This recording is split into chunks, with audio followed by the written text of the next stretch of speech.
Joby J is a soulful and eccentric female artist hailing from Jamaica with a unique sound and vocal texture. Joby J released her debut single Big Girl Thing in December 2019. In the year 2020, despite the challenges, she's managed to collaborate on a Switzerland compilation project producing the track Queen.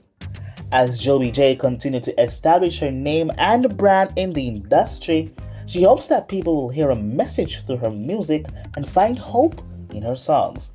She says she doesn't just want to write feel good and shallow music for her entire career, but instead, she wants to reach people through the gift given to her. She also emphasized that her mood for this journey is that of gratitude. Ladies and gentlemen, Joby J. This next panelist treats each day as an opportunity to do something new and meaningful. Seeing her mother's many struggles, this panelist is driven to make the most of her personal and academic life. She embarks on various opportunities that will bring her life-changing rewards and make her mother proud. Our esteemed panelist has entered 6 pageants so far and has ambitions to one day conquer the Miss Jamaica Universe pageant. Her passion for pageantry has paved the way for her to form networks, being more aware of societal issues, exploring new adventures, and most importantly, to use her voice as a powerful tool to advocate for change. She believes taking advantage of opportunities is what we should strive for.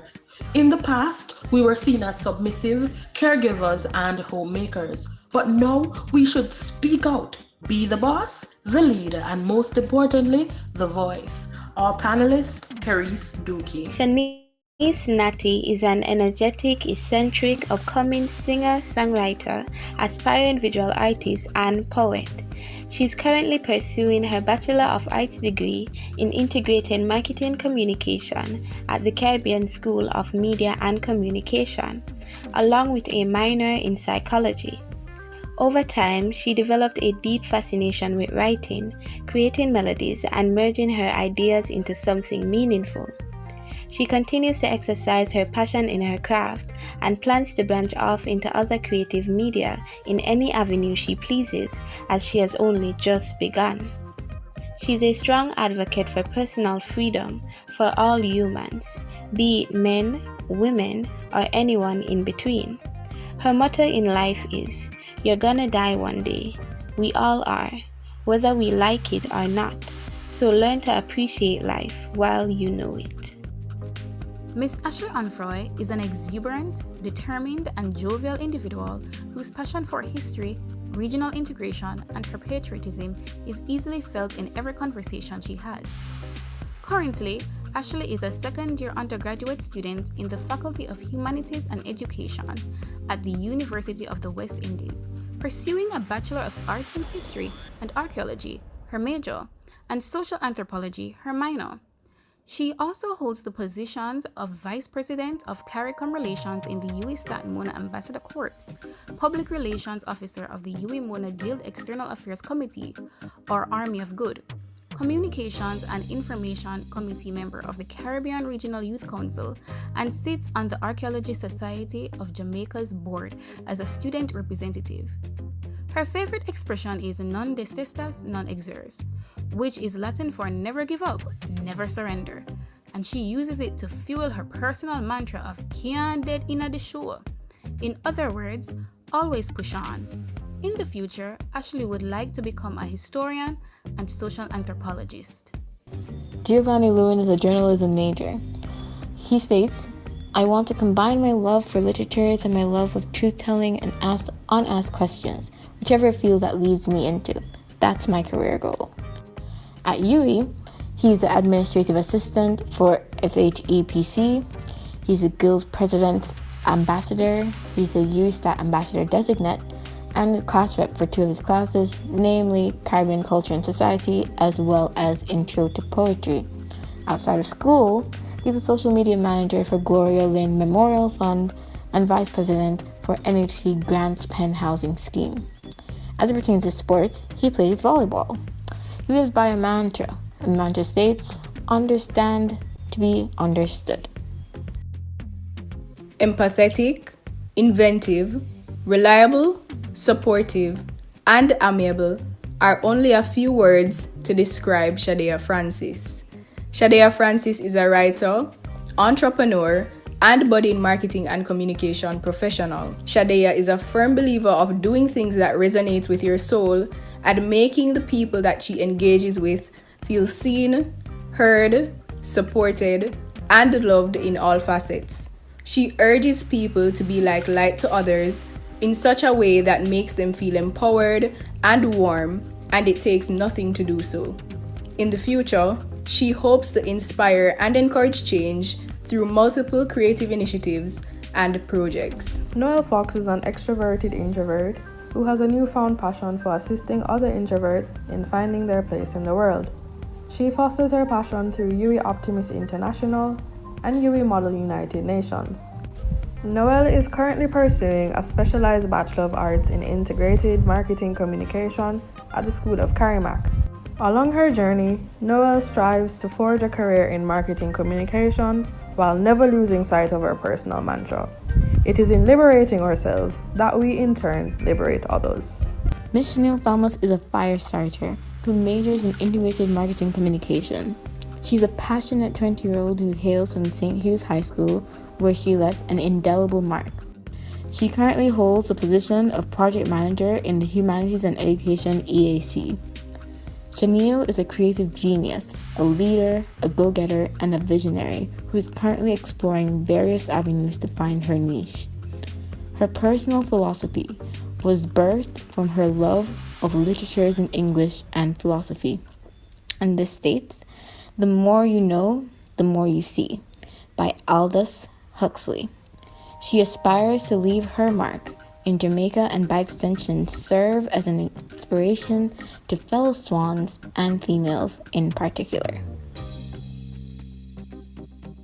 Devon is an ambitious, altruistic, and hardworking individual who is guided by the simple philosophy, with God, all things are possible. His parents, having been denied the opportunity of attaining tertiary education, instilled in him the importance of education, hard work, and determination on the journey to success.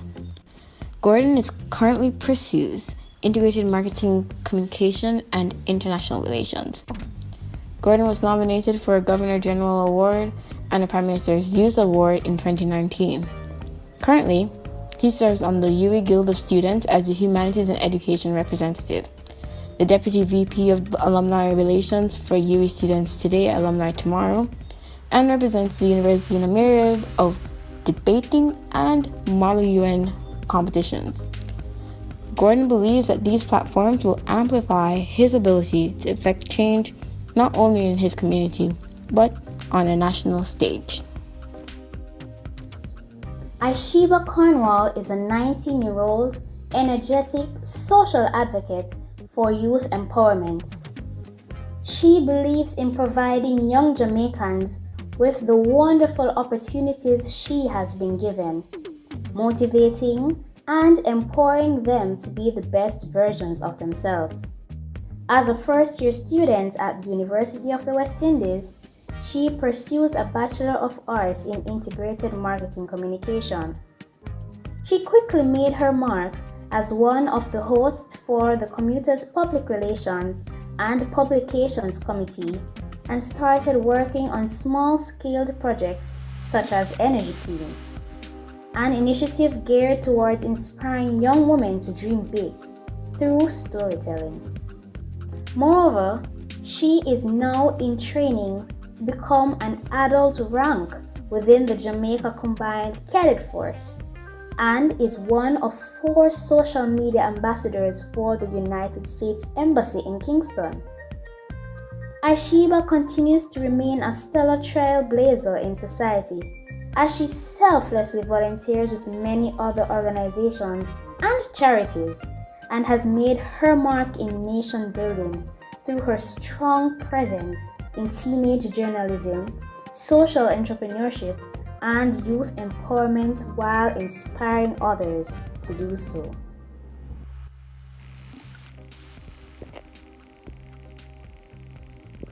Cylindian Primrose Gutierrez was always a vibrant and imaginative child, but not even she could imagine the path she's on now. Born into a financially challenged single-parent family, there was no place for her dreams. You had to be a realist. She could not decide if she would be a doctor, lawyer, nurse, teacher, or police officer, so she decided at a young age that she would be a film actress and play them all. However, these dreams were only entertained but not fully supported. It was a quote by T.D. Jakes stating that to find your purpose, you must follow your passion that got this then 16-year-old thinking about her purpose and the impact she would like to make.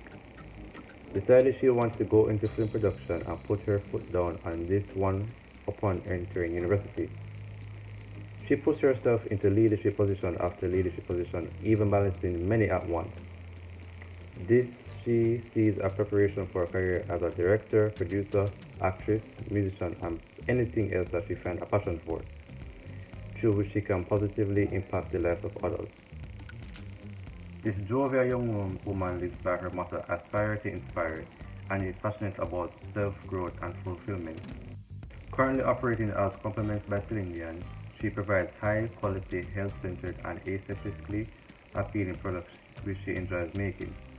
She is also developing a social media campaign to share inspirational stories about her developing YouTube channel to share her work.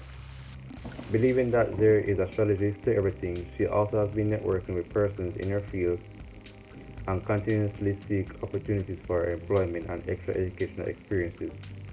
This is a woman who sees no box, no sky, no limit. As an aspiring pilot, Hassana Al-Saba is not new to soaring to new heights. Hassana is never far from leadership, and she naturally fit the role even when she was not looking for it. Immediately after entering university, she became the Faculty of Science and Technology's Guild Committee Publications Committee chairperson and the first ever first-year student to do so. Throughout this role, she honed her graphic design skills, which led her to become the marketing officer for the Aeronautical Club of the West Indies, where she is one of the few women fighting for the revival of general aviation in Jamaica. To add to her collection, she recently became the Director of Advertising and Promotions for the UE Marketing Association, all while being a Sagicor Foundation scholarship recipient. Captain Kind infuses her dream of becoming a pilot and her well-known trait. Through everything, Hassana aims to be kind to those around her, as well as herself. Daniel Mullings is a multidimensional software engineering student with interests including technology, leadership, and the arts. She currently serves as a Caribbean and America's representative on the Young Experts Tech for Healthy Youth Council and is a Faculty of Science and Technology representative on the Guild of Students at the University of the West Indies, Mona, where she's also a UE Open Scholar. Said to be one of the field's brightest young minds, Danielle believes strongly in the power of tech and innovation in edifying society and would ultimately like to work in areas with civic applications of technology. She aspires to become a world leader in technological representation for the Caribbean and Latin America, focusing on enhancing the Caribbean's pursuit of the SDGs. Danielle is also passionate about documentary making, which she sees as a gateway to cultural retention and the edification of a regional identity. She aims to advance the Caribbean's capacity to accurately represent its own stories.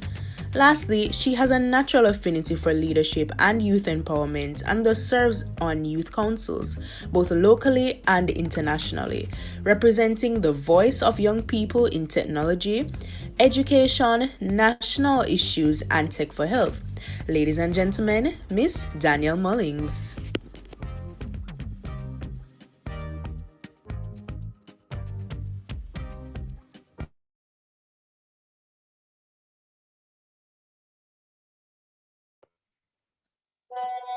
Good evening, everyone. Happy International Women's Day. Welcome to our Forza Azul Women's Day panel discussion. Now, I know that you're all excited, especially, for the WAP conversation, the abortion conversation, and all of that. I just want to say thank you for coming out. I know it's a Monday at 7 p.m., you guys could be doing anything else, but still you choose to celebrate International Women's Day with none other than Forza Azul. Don't forget to subscribe, guys. Now, we have a lot in store for you tonight, from Women in Leadership, as the theme is Women in Leadership, Achieving an Equal Future in a COVID-19 World. We're going to tackle that, plus gender stereotypes. We're going to talk about periods, something, that us women go through. And we're going to delve into our hot topics, objectification. Is the word female dehumanizing? Is WAP empowerment? Is a silhouette challenge empowerment? And we want to hear from you. So you know what to do.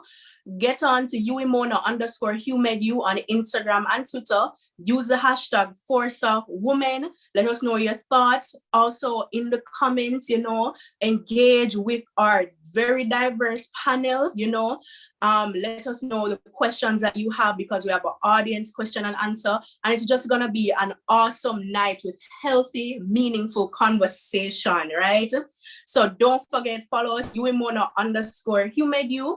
And I'm not gonna keep you waiting any longer, because persons, texting me and saying, Savannah, I can't wait for Women's Day to hear these these really interesting topics. And some persons, they're excited to hear certain persons' perspectives on the topic. Just to name a few, we have the lovely Danielle Mullins, Miss Ashley Onfroy, we have Javon Gordon, we have Joby J. It's just gonna be an awesome, awesome night as we celebrate women in leadership. Now, I must hand over to our host for the evening, but before I do so, I'm just going to introduce her. So, Delissa McLean is a diligent and humble individual who has a passion for the arts. Her love for public speaking developed at Spalding High School and Knox College High School, where she often participated in debate and other activities. Today, Delissa is an aspiring singer and poet. She's currently pursuing a Bachelor of Arts in Journalism and a minor in English Language, Writing, and Speech. She's also the PRO for Better Foundation Jamaica, in which she helps to give back to her community. Likewise, she serves on the faculty's publication committee as a writing development and engagement officer. Ladies and gentlemen, the lovely Miss Delissa McLean. Hello, everybody. Hello, everyone. It's truly an honor to be here with you tonight. I mean, I've been so excited all weekend. All I could think about was this panel discussion, and I've been looking forward to it. Thank you, Savannah, for that lovely introduction. And I must greet you all the panelists. I know that you guys are ready to showcase your stuff, ready for us to have an intense discussion, because that's what we will really have. But before we get into the meat of the matter, this would not have been possible without some of our sponsors. And therefore, right now, I'll be introducing to you the iBloom Foundation. So, the iBloom Foundation is a nonprofit organization focused on mitigating the societal incongruities faced by the disadvantaged and disparaged individuals through meaningful partnerships. The 10-month-old foundation has been creating waves through various initiatives aimed at the betterment of the lives of Jamaicans, especially our youth. The credit drive, the back to school drive, the Christmas treat, and the adults children home in December, and the period poverty awareness are just a couple campaigns and initiatives executed by the iBloom Foundation, right? So the foundation is led by 9 women who are passionate about youth development and nation building. Can I imagine anything more spectacular than that? I don't think so. And Miss Unique Mendez and Shanike Dyer are the leaders of this organization. So the iBloom Foundation envisions Jamaica as an egalitarian nation in which disparities are limited. And they recognize that the pursuit of excellence intersects with the commitment to bridge all divides in society. So this initiative strives to transform Jamaica into a place where all can live and thrive. The foundation's motto is, wait for it guys, it says, when I bloom, you bloom, we bloom. Okay, lovely. So we will have the I Bloom Foundation giving us an address from Shanike Dio very soon. But before we do this, we're going to start off with our panel discussion because I know many of you are very excited and have been looking forward to this. So we had a very well put together intro video of our panelists. So I do not need to introduce them any further. So as you all know, or if you have been following our IG pages and following this event, you would have known that the theme for Women's Day this year is Women in Leadership, Achieving an Equal Future in a COVID-19 World. Now we've been establishing that COVID-19 has really reshaped the structure of our lives as it relates to work and school. So you can imagine that COVID-19 has also presented challenges as it relates to women and women being in leadership. Like this was already an issue. We have been rising to the occasion, but we want to see how well have we been doing as it relates to being leaders, being the phenomenal woman, even in the COVID-19 age. So I know my panelists are ready because I know I am too. So I'm just going to put this out there for any one of you. I want to start tonight by asking, how do you think women can achieve an equal future in a world now dealing with COVID-19? What's your thought?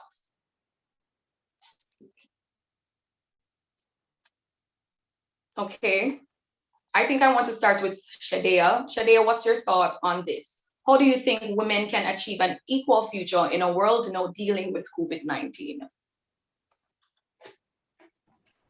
Hi, good night, everybody. Can you hear me? Yes, we're hearing you. Well, I think that it would be important if we stuck together. I feel as if we support each other, we'll be able to create a community and achieve goals together. Right. I love that. Achieve goals together. Important thing that we understand is that in order for us to survive, in order for any society to really face any societal issues or anything, is that we need to stick together. So I love the point about you saying that we need to stick together in order to achieve certain goals. But I want to hear this from a man's perspective, and that is why I'm going to call in Gio right now. So Gio, how do you think women can achieve an equal future in a world now dealing with COVID-19? And I know you're a man, but this does not exempt you from the conversation. Like Shadea just said, it takes more of us. It takes all of us to actually contribute to this. So what are your thoughts? All right, so I want to say goodnight to everybody. Thanks for joining us. And it's really simple. I believe that women should actually be able to go into the fields that they are most comfortable with and not be put inside of this box that society has always put them in.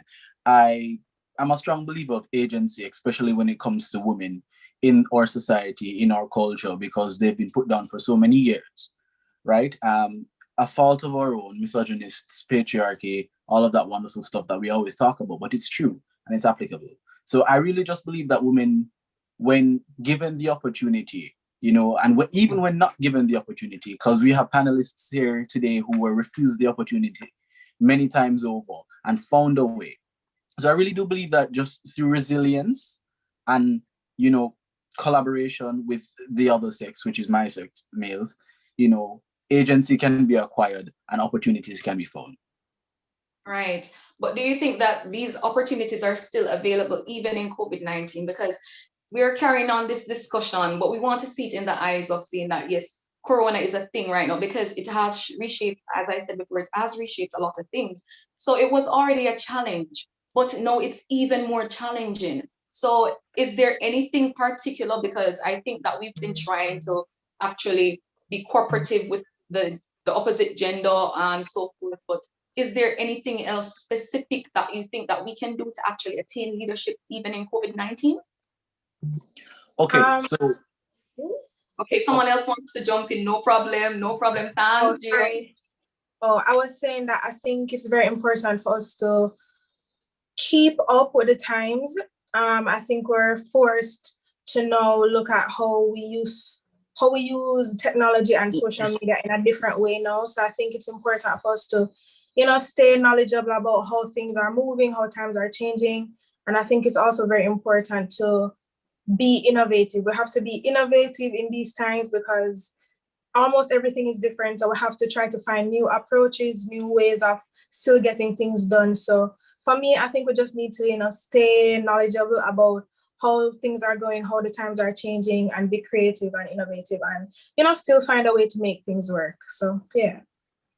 Beautiful, beautiful. Javon, you wanted to say something? All right, Tarj, I can go. All right, thank you for calling on me. I think before we can answer the question of how can women achieve can achieve like equal stance in the world and achieve an equal future, especially dealing with COVID-19, we first have to give credence to those women already who have been fighting the fight for equal future and been taking on the mantle for COVID-19. As such, you have seen many women are frontline workers. They have given aid, care aid, and all of that, especially the leaders in Finland and Denmark and New Zealand. They have been praised internationally for their decisiveness and a rapid control for the COVID-19 period. And even with the social and systemic barriers that are already, that are already bombarding women, now there's a next factor, which is COVID-19. So for women to stand up, there needs to be like implementation policies and pressure groups on all spheres so that they can, take into consideration the views of women, especially within COVID-19 policies as they unfold. Right. Thank you, Javon, for that. And I like the way you dealt with that question, which leads me to say this. So you've expressed the social concern of COVID-19 and how it has really been affecting people. We've been hearing countless times that women are emotional beings. And I think I want to hear from Danielle Mullins. So Danielle, do you think that women are too emotional to be leaders? How do you think this works? All right, good night, everybody. The first thing I have to say for that is definitely that I disagree with it completely. I think everybody to an extent is an emotional being that once you're human, you're going to experience different emotions. I think once a woman starts to assert herself or say, you know what, I'm not putting up with this, or, you stand up and you take a stand. It's usually labeled. She may be called all kind of terms. I understand what that reality feels like. But what I would say is for any woman who is going to be called strong-willed or so on, like, stand in whatever it is that you represent, stand firmly in it. Like, don't make nobody come and tell you, say, you're too enough. You take up too much space. You're too loud or so on. I think a part of it is going to be ensuring that the persons you're listening to are also well thinking, or persons that are going to be adequately looking at the situation, because sometimes you're taking advice from persons who may not have the same thinking or be wanting to go the same place that you want to go. So ensure that you have what them call your board of directors, if you will, right? So you have your girls, them know them thing, they can tell you when you're wrong as well. And so you can present the situation to them and say, all right, I want a fair response. Was I acting out of sorts in this situation? What should I have done to be, how can I course correct, etc.? Because I think most of the time, you taking a stand will, they'll put all kind of adjectives on it, but that does not mean you're too emotional. And in fact, I think some of the most passionate leaders, a part of what drives them is going to be their emotion. And that is a beautiful thing, to have your emotion also drive your excitement and how you engage in the space. Males are even more emotional leaders. I eat Donald Trump, to be honest. Ashley saying something. Yeah, I also wanted to add, good evening, everyone, and welcome to this panel discussion. I definitely agree with what Daniel said, but I also want to add that being emotional, so to speak, I feel as though it gives you an advantage, because as Daniel would have hinted to, some of the best leaders are persons who are in tune with their emotions. They have emotional intelligence. And an aspect of leadership too that we often tend to overlook is the ability for persons to resonate with you, your ability to communicate effectively with those whom you are, put in charge of. So those who you're... Actually, let me insert something before I forget. You guys have been expressing that being emotional leaders is actually an advantage. but do you ever think that this can actually be a disadvantage? I was gonna touch on, but you oh. can finish. Go ahead and then, right? And Yeah. Okay, I right. can finish then, right? Okay, thank you. So I want to say too that everyone has emotions. So sometimes we throw around the term an emotional leader as though, you know, it's a gender, it's along gender lines. No, we're all emotional beings. And I think there's no real issue with asserting your emotions. It's about how you manage them. It's about how you channel them and what those emotions leads you to do, or how it leads you to communicate with persons. So I feel as though once you're in tune with your emotions, once you understand yourself, once you channel them in the right way, then it will not be negative. So don't be explosive with emotions. You also have to be rational. You have to take your time and do things. So it should not necessarily and will not be an issue if you channel them correctly. Okay. You were saying something? Yeah, I agree with you, Ashley. I 100% agree. I think we have to think about it level-headedly. Yes, women are emotional, and sometimes we are emotional, and we're not trying to be emotional. I mean, come on, we're women, our bodies are always doing things, our hormones are doing things, we're going through different things. And sometimes as women, we may feel things at, I guess, more magnitude or higher magnitude or whatever. But it is important for us as women to not allow our emotions to always get the best of us. Yes, emotions are good, but if you always work from your emotions, you will never really be able to look at something rationally and say, okay, I'm feeling this way, but I think in this situation, I need to step back and, you know, just make a decision. So I think it's important to have some sort of emotional intelligence, have some sort of self-control, you know, get to know yourself, understand why you have these emotions, understand your triggers, stuff like that, so you can be better in the workplace or in whatever you need to do. Because I mean, if you're always make your emotions carry north, south, east, and west, that's not gonna help anyone, not even yourself. So just have to try to find a balance. Okay, so this is very topic. This is the last one. Okay, Daniel, go ahead. We have to All right, move on. really quickly, I want to make a distinction between being too emotional versus being female versus being like male, etc. Right? Because being too emotional is not directly linked to being female. Those are two separate variables going on right there, right? So of course, for somebody who is emotional, which can be male or female, you are definitely going to have to work on that in terms of how you interact in the spaces that you enter, because you know that that is a characteristic you have. The distinction I'm trying to make is just being female doesn't mean that you're going to be too emotional in any spaces you're in. Yeah. Thank you for that, Danielle. Thank you so much for that. You've heard it from her. No gender is excused from being too emotional. You heard it from Danielle. Okay, I want to hear from Asana. And Asana, what I'd like to know is what advice would you give to females who are probably shy or not as outgoing to become leaders? They're hesitant. What advice would you give to such a person? I want to give them comfort that I was there. I was always a shy person. I was always a person to not be there, to not speak up. And I want them to know that the only person that is stopping you from being a leader is you. You're the only person, because there's no limits on how much you can dream. I mean, the sky is like the lowest level that you can dream. You have to dream beyond that, and the only person that is really stopping you from being a leader is you. And that's really what I want to say to them. I love that. So you don't, on that point, you don't think there are other societal problems that can impede on someone becoming a leader? Is it just ourselves? Are we the only ones standing in our way? I mean, definitely there are other external factors that would be influencing them and affecting them from being their full potential. However, that what makes us great. I mean, as women, we have always shown how we persevere and how we break barriers. And success is measured not by what you drive or disposition, but it's measured by what you overcome. So I really hope that resonates with them. I love that. Would anyone want to add to what Asana said? Just one person, jump in, man.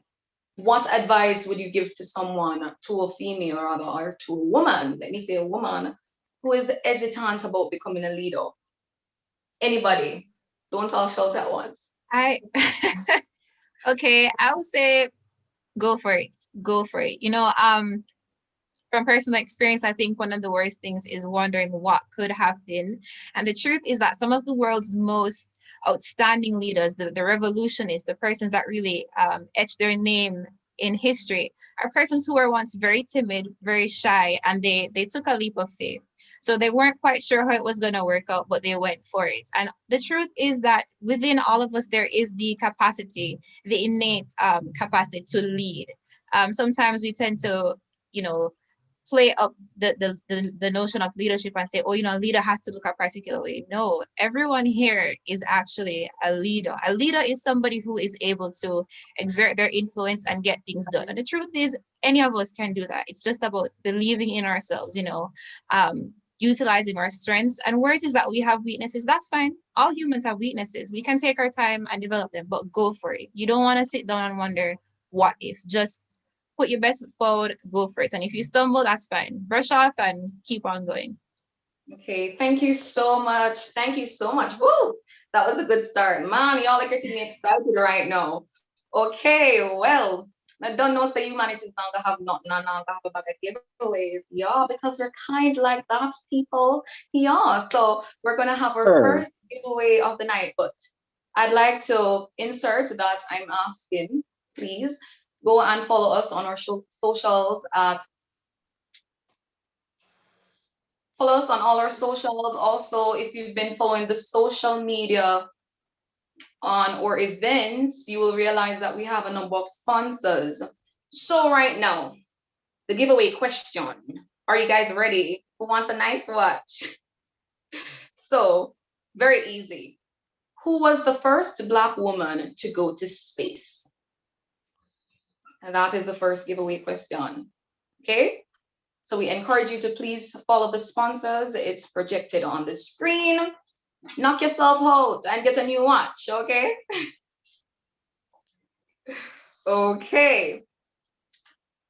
Now, guys, we've moved on to a very interesting topic. And I know that a lot of persons may not feel comfortable discussing this, but this is a safe space, we're comfortable where if you need to get yourself some coffee, put your foot up, whatever you like to do. So right now, we're going to be having some period talk. Now we know that society has long been putting a stigma on females as it relates to speaking about their cycles, and it has been something somewhat of a taboo. Young girls are taught to somewhat shield themselves or hide when they're going through their cycles, and really it's a part of nature. It's a very natural thing. So we could not have had this discussion without actually including period talk and reproductive health, of course, because we know a lot of females are not really exposed to reproductive health and how to really take care of themselves. And we want you guys to leave with that tonight. We want you to know it's okay to talk about your period. It's okay to talk about reproductive health.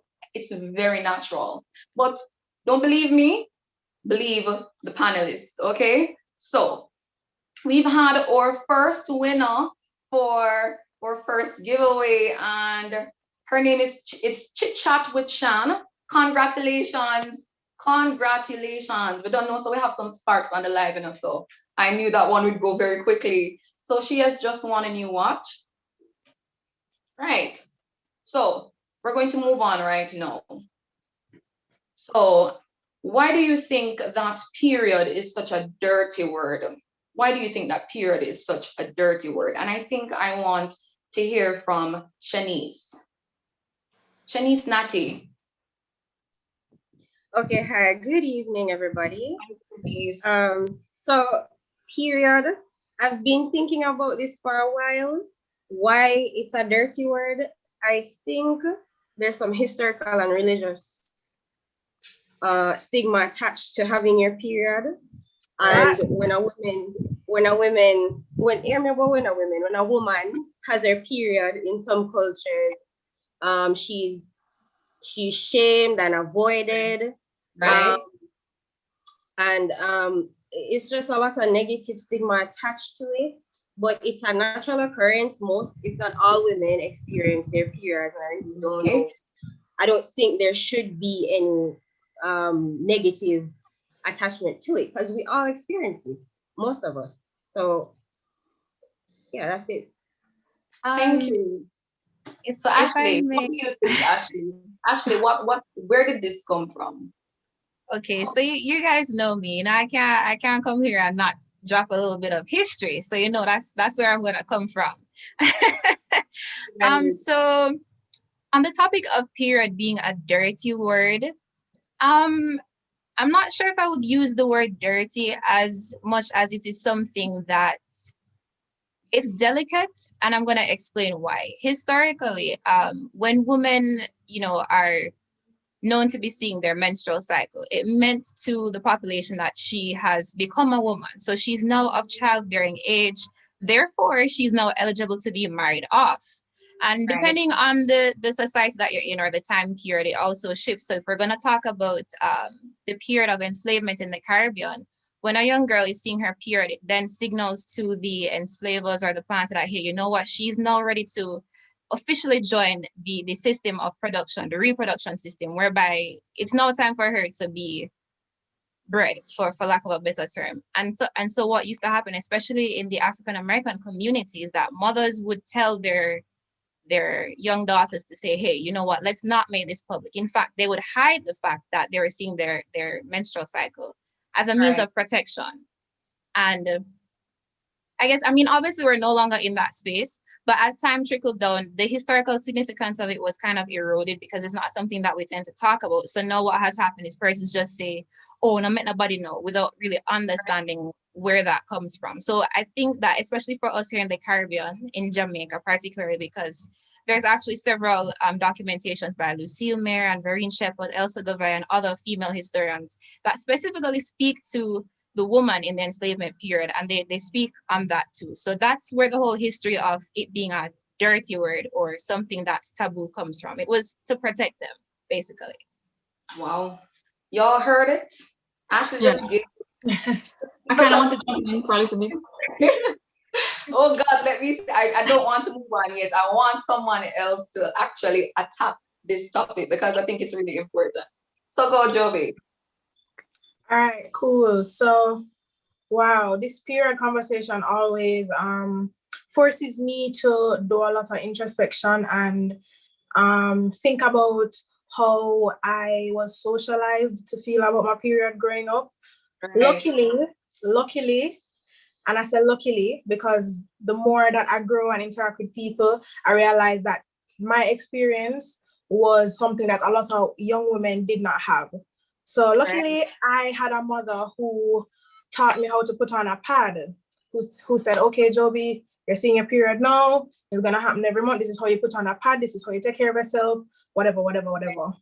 I have come in contact with so many girls and women who said that, when they started to see their period, they had to figure stuff out themselves, or they had to be shamed because they probably messed up their clothes, or they didn't know how to put on a pad or something of the sort. Like, I think it's a cultural thing where parents, I guess because they had a similar situation where they weren't informed about how to deal with their period or even have any information or understanding about what it means, I think it continues. So when, women have their daughters, they don't really know what to do because they themselves didn't have a positive experience. So I'm happy that I had that experience, but at the same time, I was taught that, when you're having a period, nobody needs to know if you feel pain, nobody make it obvious, because nobody needs to know say they're having a period. Blah, blah, blah.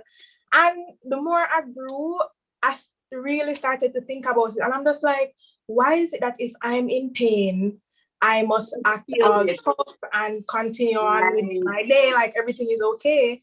If I'm really in pain. And then I really started to join more discussions where women were talking about, periods and how other people feel about periods and how workplaces treat periods and how men view periods. And I was just like, wow, there's this huge shame thing that is attached to women and their periods. And I'm just like, this no make no sense. This is normal. This is natural. It is nothing to be disgusted by. It is nothing to be ashamed of. It is what our body does, And I feel like even that whole shame thing is a reason why, you know, people make jokes like, oh, she's up on her period, oh, you're up on your period, oh, nobody even knows you're up on your period, or just make like slight comments about being on your period. Right. But I think slowly but surely we're kind of getting to a place where there's more information now about, you know, periods, and just the fact that every woman has a different experience with their period. Some women have their period and they can continue with their day and go on and everything is fine. Some women have their periods and they have to be in the hospital. Some women have their periods and they cannot function because with periods, there are other health issues that are attached to that. If you have endometriosis, a period is not simple for you. If you have sickle cell, a period is not simple for you. So I think if we really start to have more conversations about how intricate this whole period topic is, it will be better. Because if a woman who is having more health struggles than just being on her period is understood in a workplace as to why she may need a 2 days off of work a month because her period is just not a normal period where she can just take some pills and continue with her day.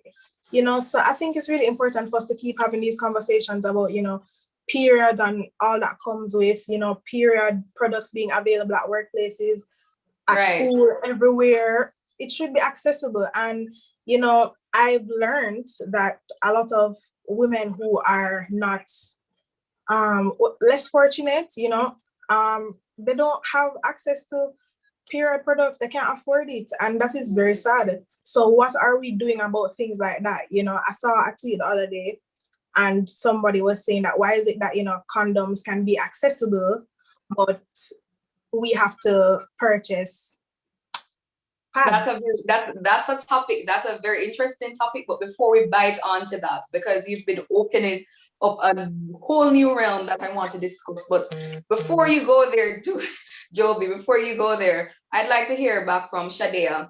Shadea, earlier, Joby was listing some things and some misconceptions that she has heard about being on your periods or women really going through because women having their periods. So what are some of the misconceptions that you have heard and would you like to clear them, address them? Okay, so good night again, everybody. So one of the misconceptions that I've actually heard, and Joby J kind of touched on it a little bit, is that for mothers, if you talk to your daughter about her period before it happens, that you actually scare her. And it was interesting to me to hear that misconception because who would she really learn it from? You know, many women and young girls haven't been exposed to what it truly means to have a period, what happens to your body, what happens to your hormones. A lot of people don't know that a lot of your period is more hormonal than just physical. And if a mother doesn't speak to her child about that, educates her on how to even put on a pad, what type of underwear she must wear, that she must even have a pad bag, how will she know how to operate going through life when she has her period? And how will she even want to have that conversation? I think it kind of censors the entire thing because it perpetuates the feeling of shame when you want to speak on your period. Okay, I love that, Shade. I love the angle that you've really taken on this question. And you've mentioned something very dear to the hearts of women, and that is a pad bag. Ladies, we need to have a pad bag. We don't need to say anything else, okay? Don't need to say anything else about that. But Asana, come back here. Asana, I'd like to hear your perspective on how do you think we can educate persons about the reproductive health of women, general reproductive health of women. How can we facilitate education in this regard? Right. I really think it starts from the high school level and like in the personal development classes that a lot of high schools have, they mainly talk about, your emotions and thing. And personally from my high school, we did things related to like your career or like, confidence and stuff like that. But as an all-girls school, we never really had the big conversation to say, about reproductive health, about how common miscarriages really are, and people really look at it as if it's not like they blame the woman that, you know, if you have a miscarriage, it's like your fault and they look down, but it's really so common.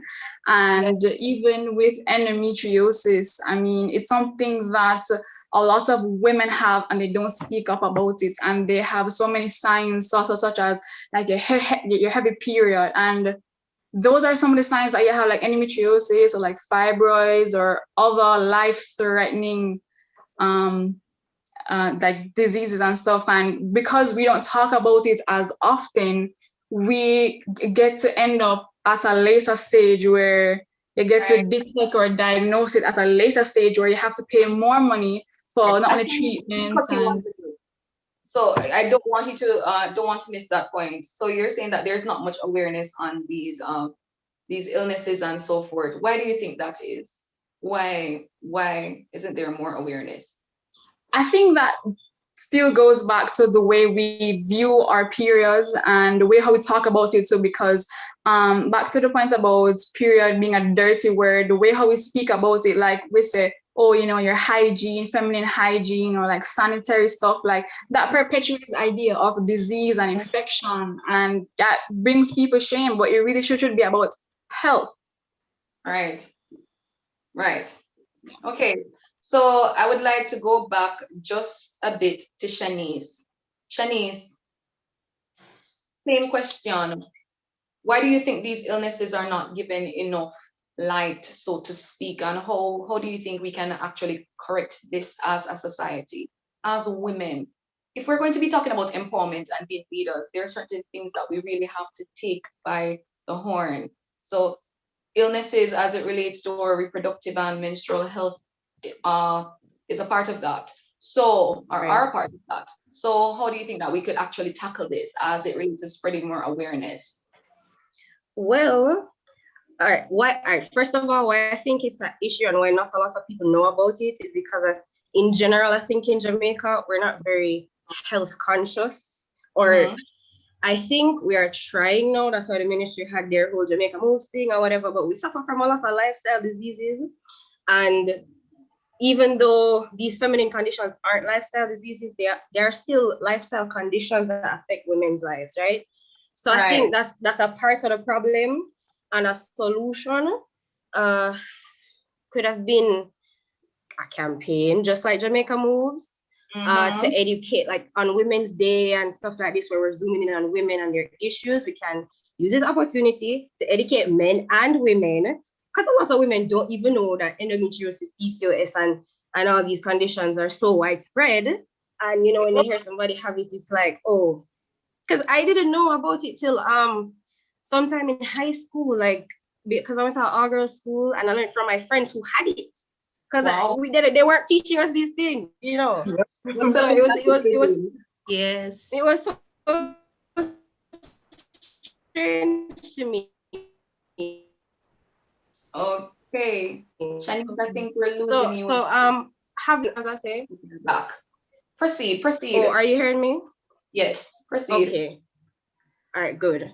Yes, so having campaigns and discussions about it, like we're having here now, that needs to happen more, so that people can know and learn how to treat it, be more empathetic, sympathetic, understanding what women are going through, and not just be like, oh, you know, cramps not so bad, or you know, the pain, you know, it's real. What we're going through is real.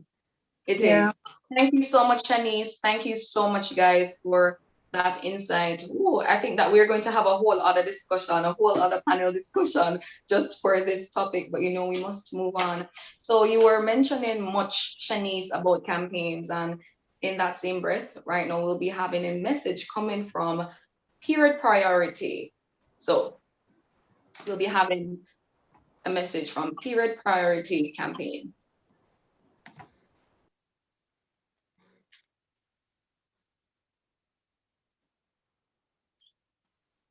Hello, good night. Thank you so much to the Faculty of Humanities and Education Guild Committee for having me here speaking on your International Women's Day event.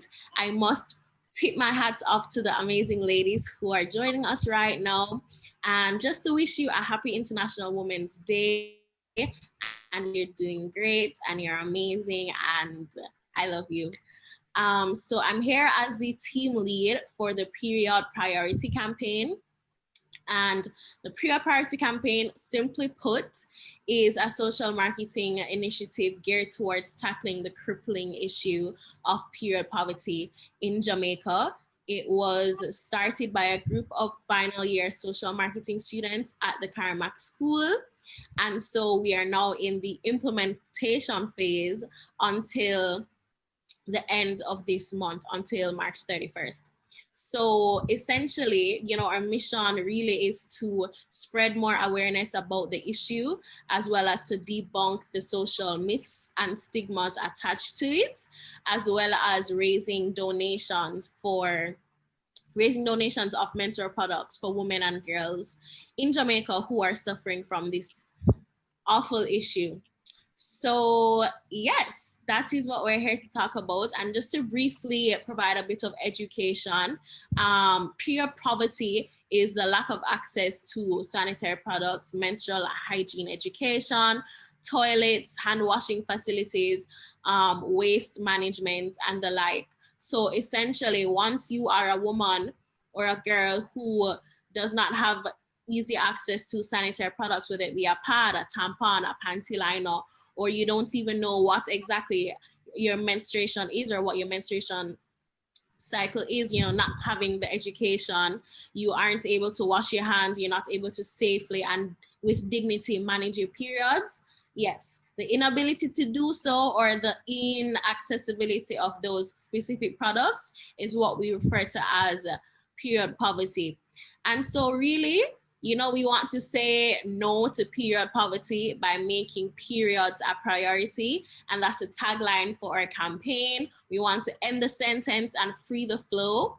So we encourage you guys to become allies of the campaign by following us on social media at period priority _, both on Instagram and Instagram and Twitter.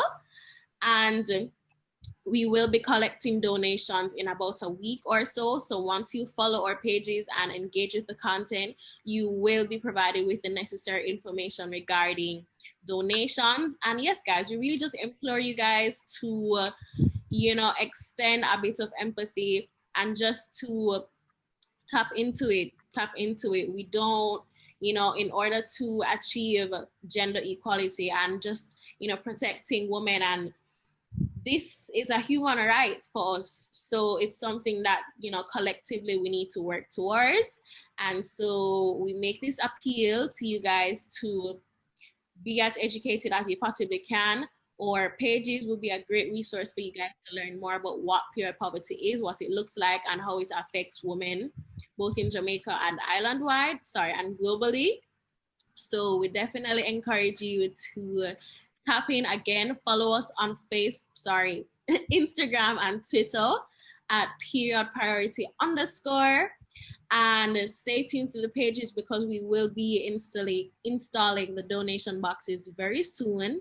And yes, so thank you so much, guys. I really do hope that you enjoy the rest of this amazing event.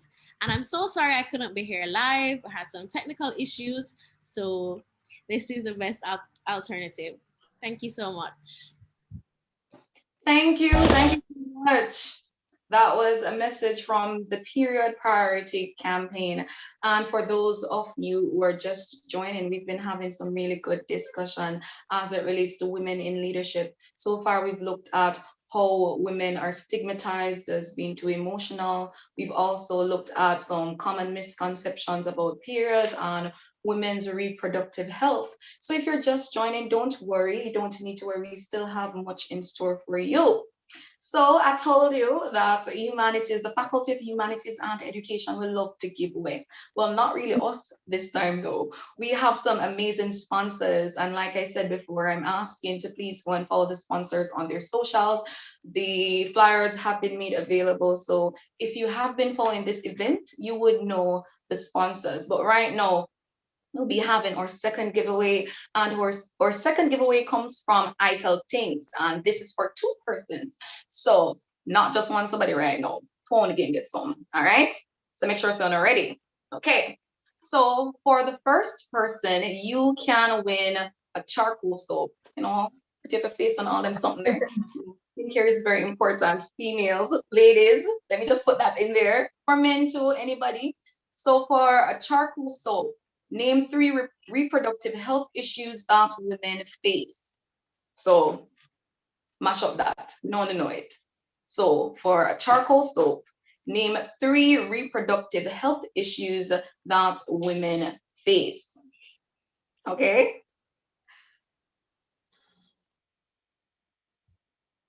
So make sure that you're following UEMona_UMedu.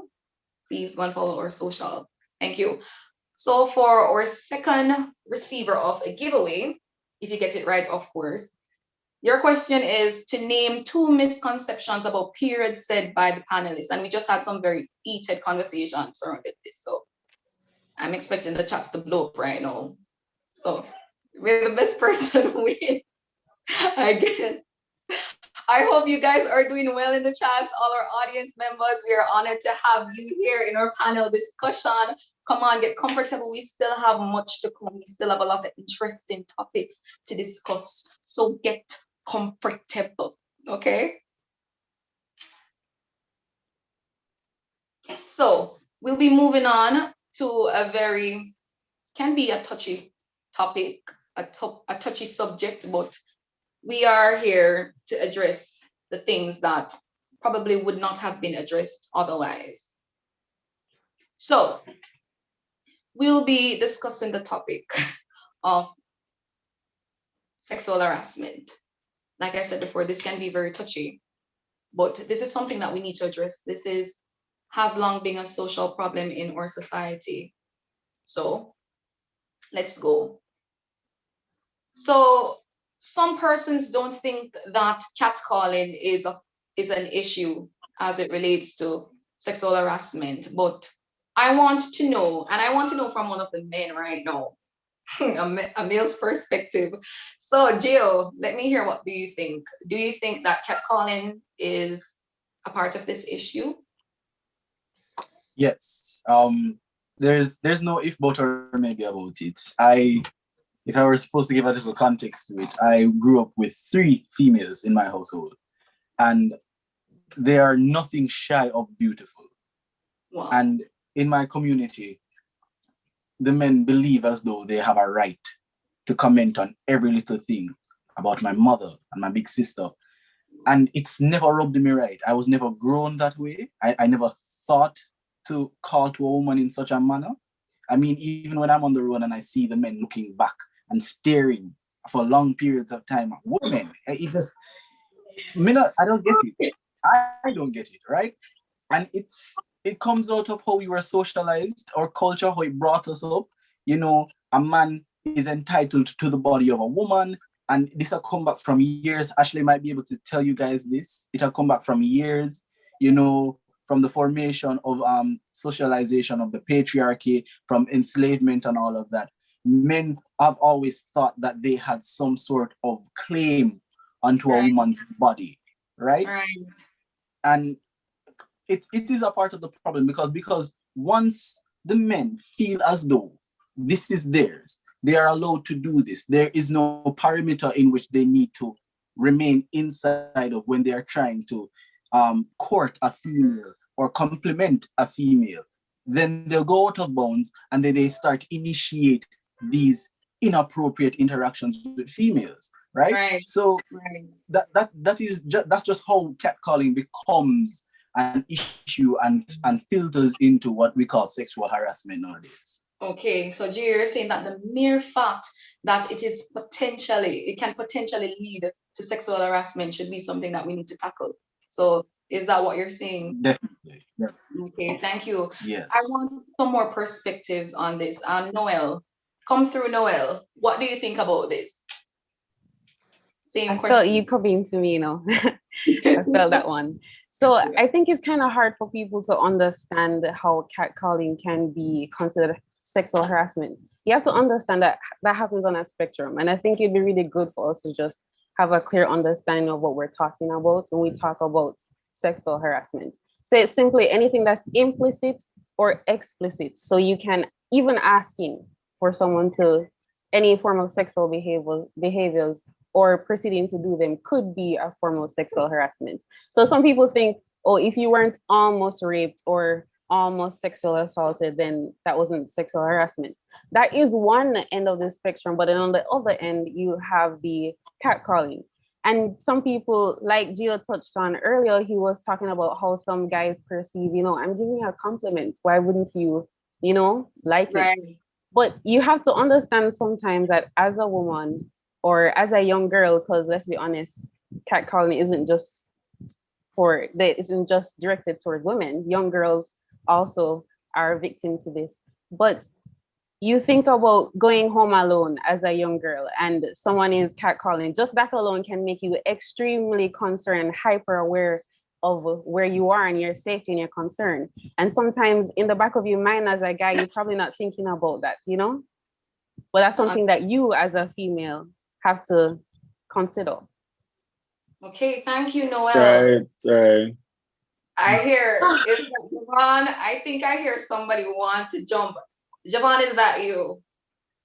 All right, so catcalling is one of those institutional mindsets that is perpetuated by years of socialization in young men. Because I grew up in that type of community where if you don't off one girl and you walk with a group of males, then you're bored man or something like that. And that is one of the reasons why my alias for this event is the failing man, because I don't like those stuff. And catcalling is not until I went to high school and university where I understand topics like this, that like catcalling and sexual harassment and period and all of that, because those weren't in my socialization at all. But it was in the moment of the understanding that catcalling comes in different forms. It can be indecent indecent gestures, it can be the sting and all of that. And one of the many persons use this as a support for catcalling is that it's a compliment. Catcalling is not a compliment. It is very uncomfortable for females to be called upon like that and feel so sexualized like that. And it's really gross and very entitled for men to catcall someone. Really gross and really entitled. Love how you put it.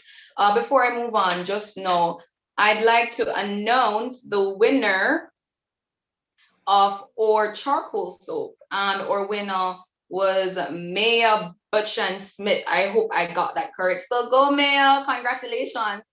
And earlier I did announce a question, however, I did not tell what that person will be receiving. So please give it up for, okay. So I did not announce the turmeric lip balm. So the turmeric lip balm is what you'll be receiving if you can answer the second question, which asked what are two things that the panelists mentioned, two misconceptions about periods. So, okay. So Shaniel, I want to hear from you now, Shaniel. So do you believe that clothes play a role in the issue of this issue? Absolutely not. Good night, everybody. Hi, Shaniel. Absolutely not. Because, I mean, if a man really sets out to say, okay, I'm going to rape, then he is going to rape regardless. So I think that is really steering towards victim blaming. And when somebody will come out and say, okay, I was raped, the question that is immediately asked is like, what were you wearing? And I think that is really insulting. A rapist will, regardless, you have people raping women in the Middle East and they're not dressed quote unquote skimpy. So if you're going to say that clothes is a factor, then why are they raping women in the Middle East? And I think we just need to have conversations like this. There's nobody to blame in rape than the rapists, because they're the one doing the raping. Okay, love that explanation.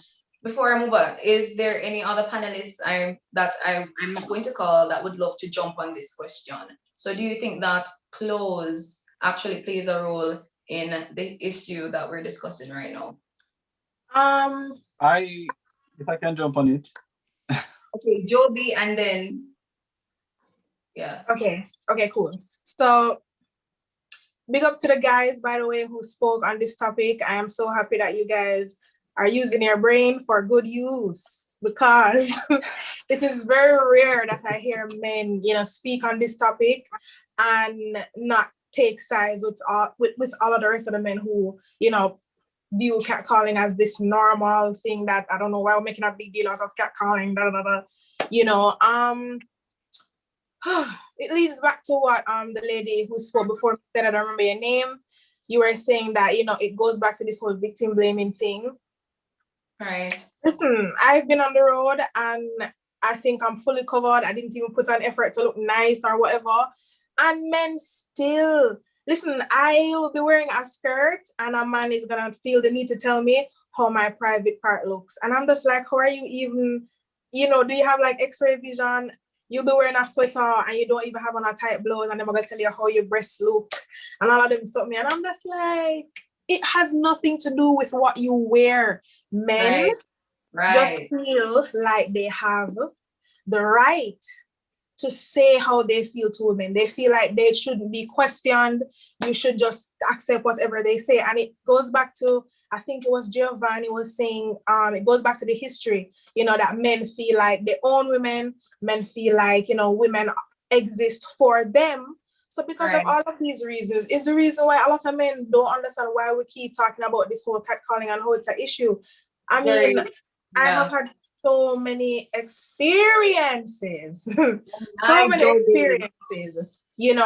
where I've just had to just be like, wow. I've had an experience to the point where it literally made me cry because I was just so uncomfortable because I couldn't understand how this man really feel like it was correct for him to look at me and say what he said to me, and apart from catcalling and stuff like that, we have issues where, men will be stalking a girl, like, you are walking behind me and you're trying to talk to me. Obviously, I don't want to talk to you. And you're going to be following me for more than 1 minute. Why are you following me? Why are you trailing me in your car, sir? Because you're trying to get my number after I told you that I am not interested. These things are happening all the time. And then when we as women express that we don't like this or that we're not interested, it can lead to very scary things. Some men will just cuss you off and then say, all right, girl, and start do whatever and then leave you. Some men will get very angry and want to harass you even further, So I think we really just need to do better, especially our generation who are going to have kids and stuff. It is on us to educate our children, educate our men, especially that you don't talk to a woman like that. If a woman expresses that she is uncomfortable or that she's not interested, move on. Move on. We heard it from Dobe. There was somebody else who wanted to jump on this, but just before you do, I would like to announce the winner of our turmeric lip balm. And the winner is Deborah Gordon. So go, Deborah. Congrats on your lip balm. Now, there was someone who I'm not sure who it was that was trying to answer this same question. It was Gio. It was you. Okay, Gio, come through. Before I start, Deborah is my friend. Big up yourself, Deborah. Continuing. Yeah, I want us to look at something really quickly because it's a conversation that we might not get to, given the structure of the dialogue that we're having now. And I think it's very important to the actual issue of the clothing being an aspect of which causes men, or is it an aspect of which that men should look on to be making these advances? It's between, should women be wearing this, knowing full well that men will be attracted to it? Right. Or should men be cognizant of the fact that they're not supposed to be, in any way, shape, or form, in any dimension, approaching a woman in that sense, right? And it's all about context, in my opinion, because I will be here and I know full well the type of males that are in our society, the type of males that are in my community. And I have a little sister. And if she comes out of the house in a certain short thing, I'm going to tell her to come back in. Not because she's not allowed to express her style and her fashion, but because I know that the society that we live in and the community which I am in, right? And even though we want to live in this fantasy world where once we bring up the issue and we address the issue, that people are going to take on our ideologies and take on the truth of the matter. It's not going to be like that. And I'm not telling any woman, I'm not telling any girl that they need to restrain and confine themselves because society tells them to do this. But I'm asking, maybe pleading, maybe begging, beseeching even, that when we're doing these things, when we're wearing our clothes, know the setting that you're about to go into, know the not opportunities, know the advantages that you have to play with. If you're going with a group, make the statement. Make the statement and make it known. If you're going by yourself, be careful. Be careful so much. Men only not have a right to nobody but yourself. And sometimes you don't even have a right to yourself. So content. Well, can I just jump in? I love that. Well said. You said something, well, I'm not going to say anything on that, but well said, Gio. Celindian, I need to hear your perspective on this, or we're going to move away a bit from the catcalling and the clothing. But Celindian, listen now. Minister Dawar Chuck sparked public outrage a few months ago with his chuckle in Parliament. He said that he doesn't want a Me Too movement in Jamaica. So did you have a reaction to this? Did you know about this? And if you did, what was your reaction? And what do you think, how do you think this is representative of how sexual harassment is not taken seriously at times in Jamaica? Probably around the whole world, but right now we're looking at our society. Celindian, what do you think about this? Like, honestly, I wanted to add a little more to the catcalling, but since you're giving me this question, I am not aware of it. Okay, and that is fine. That is totally fine. I'm not. Celine, I think we're losing you a bit. Okay. Oh wait, Noel, were you gonna say something? Okay, Noel, if you were going to say something, you can go ahead. We'll get back to Celine. Oh my. I think she's back. You're You're back, hearing me Celine? now? Yeah, we're hearing you. Right. All right. So I was saying that I haven't heard about it. I haven't seen that, but it sounds very familiar because I think I've heard that before, where a man has said he doesn't want to be. Oh, it was actually in a television show where a man said he did not want to be Me Too'd because he said something to a woman and she viewed it as sexual harassment, but he was arguing that it wasn't, and he was saying he does not want to be Me Too'd. And I think that even I think that sexual harassment, like, it's been looked over.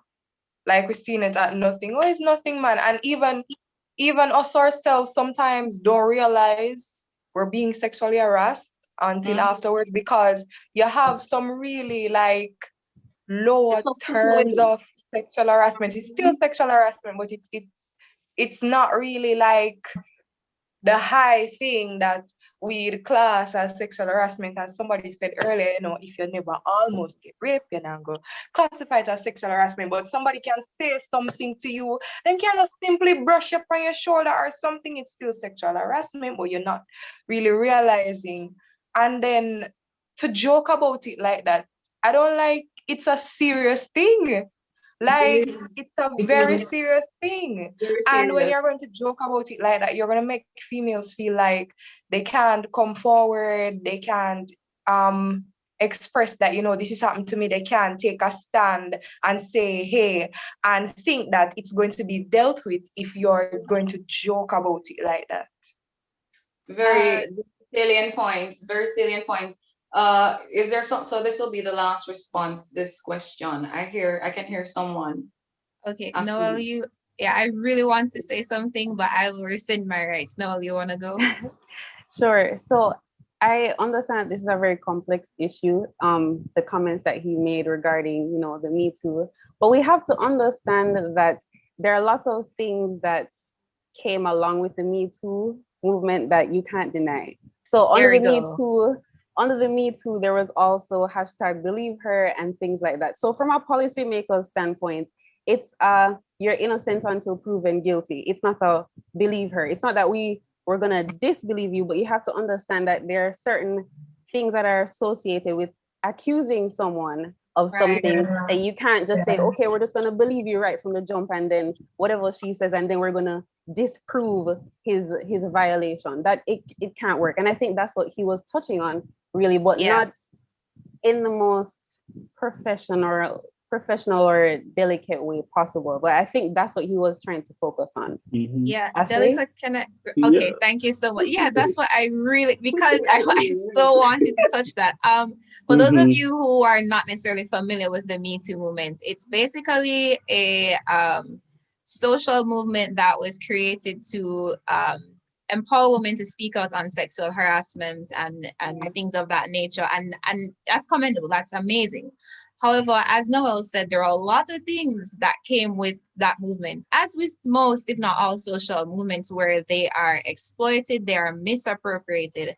And as somebody that's really into anthropology and social research and so on, a lot of males lost their jobs, they lost their their respect for things that they were accused of through the movement, where to this day they've not been proven that it's not true. And I'm not saying that that's something that happens across the board, but when the minister, when he hinted towards not wanting a Me Too movement, he was hinting to the fact that Jamaica and the US, where it originated, that's two different sociocultural spaces. And how it run in Jamaica. Like, we have this saying, if it not go so, it nearly go so, which is not necessarily always true. So what he was hinting at was, listen, we can't afford to have something like that be misused in Jamaica. I think that's what he was getting at. Yeah. Yes, Ashley, I was going to go on that point, and sorry about this, Delisa, but this is this is just a short extension, very short extension. If anything, that situation caused attention that an issue that has been silent in Jamaica so long, sexual harassment. If anything, that situation has caused many policies such as the Sexual Harassment Act and all the policy and joint selection committee to come together and make a right bill or act so that we can address an issue that has been silent so long within the Jamaican society. Right. Love that, Javon. That was a brilliant conclusion. Thank you, guys. That was pretty heated. Ooh, I did not want that conversation to end, but respect time. So thank you, guys. We'll be moving on to further discussions. Again, if you're just joining us, welcome to our panel discussion for the Faculty of Humanities and Education. We are happy to have you as our audience members. It would not have been the same without you. Like I've been saying before, we love to give away things, and we have some amazing sponsors that have really invested in this event. And so we're having yet another giveaway. Yep, a lot of freeness over here. So our giveaway right now is sponsored by Watch Me at Watch_MME.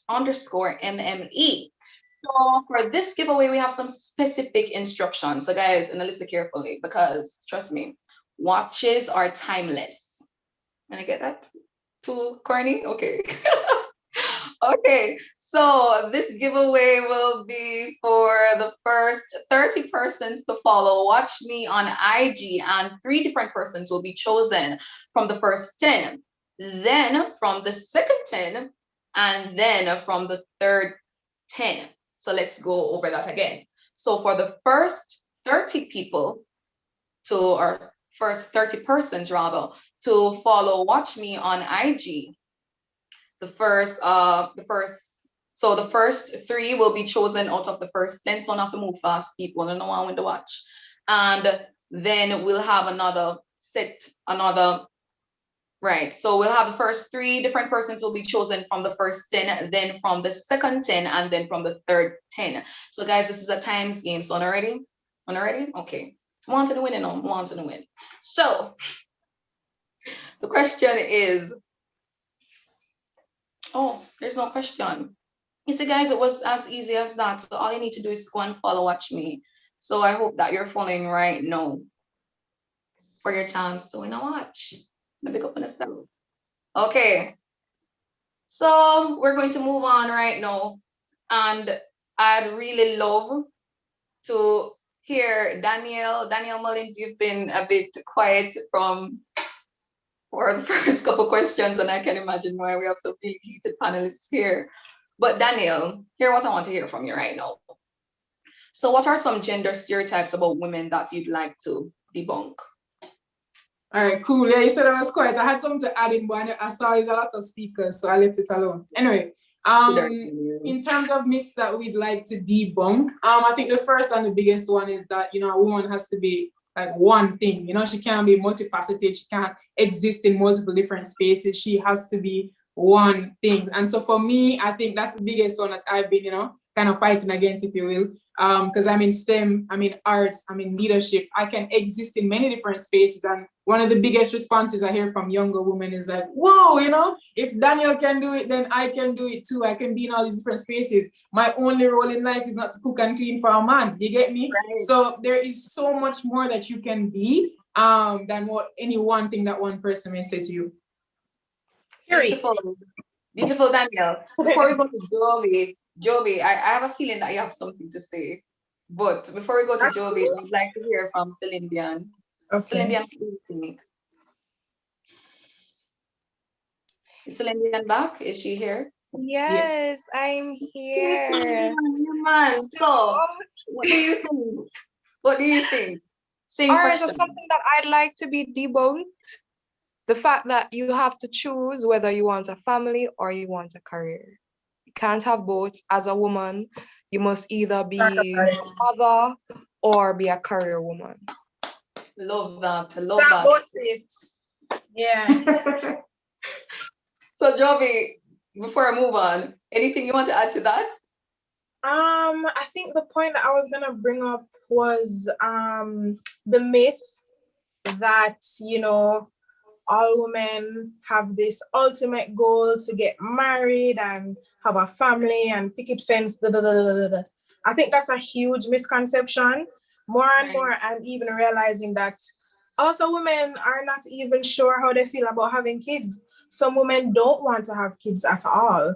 And I think that's something that we should start to, you know, just accept.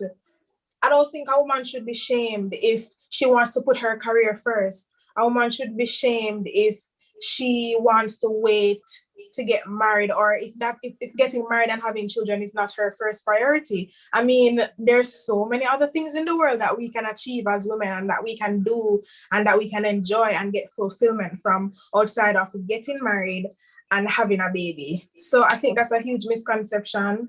Yeah, and I mean, apart from maybe not wanting to have children, some women can't have children.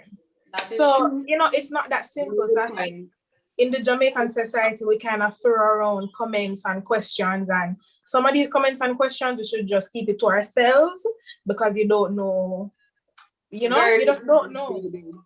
So yeah. Excellent point. Is Shanice, I'd like to hear from you as it relates to how have these stereotypes helped to dehumanize or damage women's self-esteem? Like, we know they have, but share with me, what are your opinions of how they actually have, you know? Okay, so from my experience, I'm gonna speak from school. From being a group leader for different groups in school, I have interacted with older men or older young men in my faculty who have tried to belittle me as a temporary group leader. This is just a little group work, you know. And if I set a time for a meeting, they show up late with a very weak excuse. Very disrespectful. Or, you know, just try little, or call me dear, honey, little condescending stuff. And hate that. I really don't like it. And how I deal with it is I don't really react. I just acknowledge it and keep it very formal. Because they want a reaction. Because they want me to be like, oh my, I'm offended. And then they'll be like, oh yes, that's why women are emotional and I can treat them that way. Right. So I don't react. I usually just let people be who they are and think what they want and continue to be myself. What was the question again? Yeah, I was asking, how do you think that how do they actually hurt women's self-esteem? So you gave some fair points. Right. So that hurts, actually. It hurts, but I just don't want to show that. You know, I don't want to show that it hurts, because why would you want to, you know, why you want to treat me like that? Because you see me, because I'm a woman. Because I'm a woman. Like it Right. I want to add in make no sense to me. It just doesn't make any sense. I think it comes from the family and how they've grown up seeing their brothers or sisters or even just women around them being treated. So maybe they feel like it's okay to treat women like that. Okay, thank you. Someone wanted to add something. I'm not sure if it's Daniel. Yeah. All right. Cool. So in terms of how it makes females feel, you know, with all of these different stereotypes that exist, I think sometimes you're going to have this initial period where you feel weird if you're not abiding to the status quo. You know, as Joby mentioned earlier, we wanted to get married, and every single romance something you watch, the princess must have the prince if you find her shoe and she going to put her foot in it and then la la and sing and gone off into the, you get me? Like, yes. You know, there's so much more I'm not seeing in terms of representation. I'm not seeing like, you know, amazing female scientists on screen and like she's amazing and creating some new something and she go boop, boop, boop, zap, zap. Like, you know, it's Spider-Man, it's not Spider-Woman, etc. Now, when I'm looking at how it's gonna make a young person feel, I think that's why we need more spaces in terms of like just representation and seeing yourself, both in terms of TV and traditional media. But also what as Shanice was mentioning, some of her experience in group projects, you know, I thought back to one engineering camp I had gone to. There were only like 3 of us there as females in the entire camp because, you know, STEM is a male-dominated field. And I sat down and I said, all right, cool. They were showing us how to, you know, make macaroni bridges and things. So I was like, based on what they said, this is the strongest structure that we can build by using this and that and that. And I remember the guys just kind of blow over it. So I was like, guys, no man, I think this is the right way you can do it, you know. And it's like maybe 2 or 3 hours later that they ended up coming back to that original design. And I was like, Bridget, I said this 2 hours ago, you know, we could have done build the bridge already, you know. And I remember specifically there was one comment as well. I was coding the robot to go through the maze. And one of the facilitators was like, what you mean is a girl coding? And the way he's saying it is to almost dehumanize the guys and be like, when I have the girl a code, like, when I don't have no use, basically. Yeah. And all of these different like stereotypes that we exist within, like it impacts each person listening. Because me listening and I'm hearing him saying, I mean, if I wasn't confident I knowing myself that I can code very, very well, you know, I'd sit down and say, why is he asking why is the girl coding? Like, am I not supposed to be coding or so on? So we need more mentors for young women that you can look up to and see yourself in and that can encourage you along your journey. But we also need to be very mindful of our language that we use. And some of that is because it's been used with us, but being very mindful of how you speak to others, especially when somebody have a little idea. And this is girl or boy, to be honest. When they have a little idea and them working on it, be careful how you destroy people's dreams with just simple words that you're not being careful about. I love that, Daniel. I love that. I can't tell you how much I love that. I'm a very extra. Love that. I want to hear from Noel. Noel, what do you think? Or what do you think? Where actually think that the education system can do to kind of, I remember when I was doing sociology and there was this question that says, do textbook perpetuate gender stereotypes? So Noel, do you believe that the education system perpetuates gender stereotypes? I mean, they can, to be straightforward.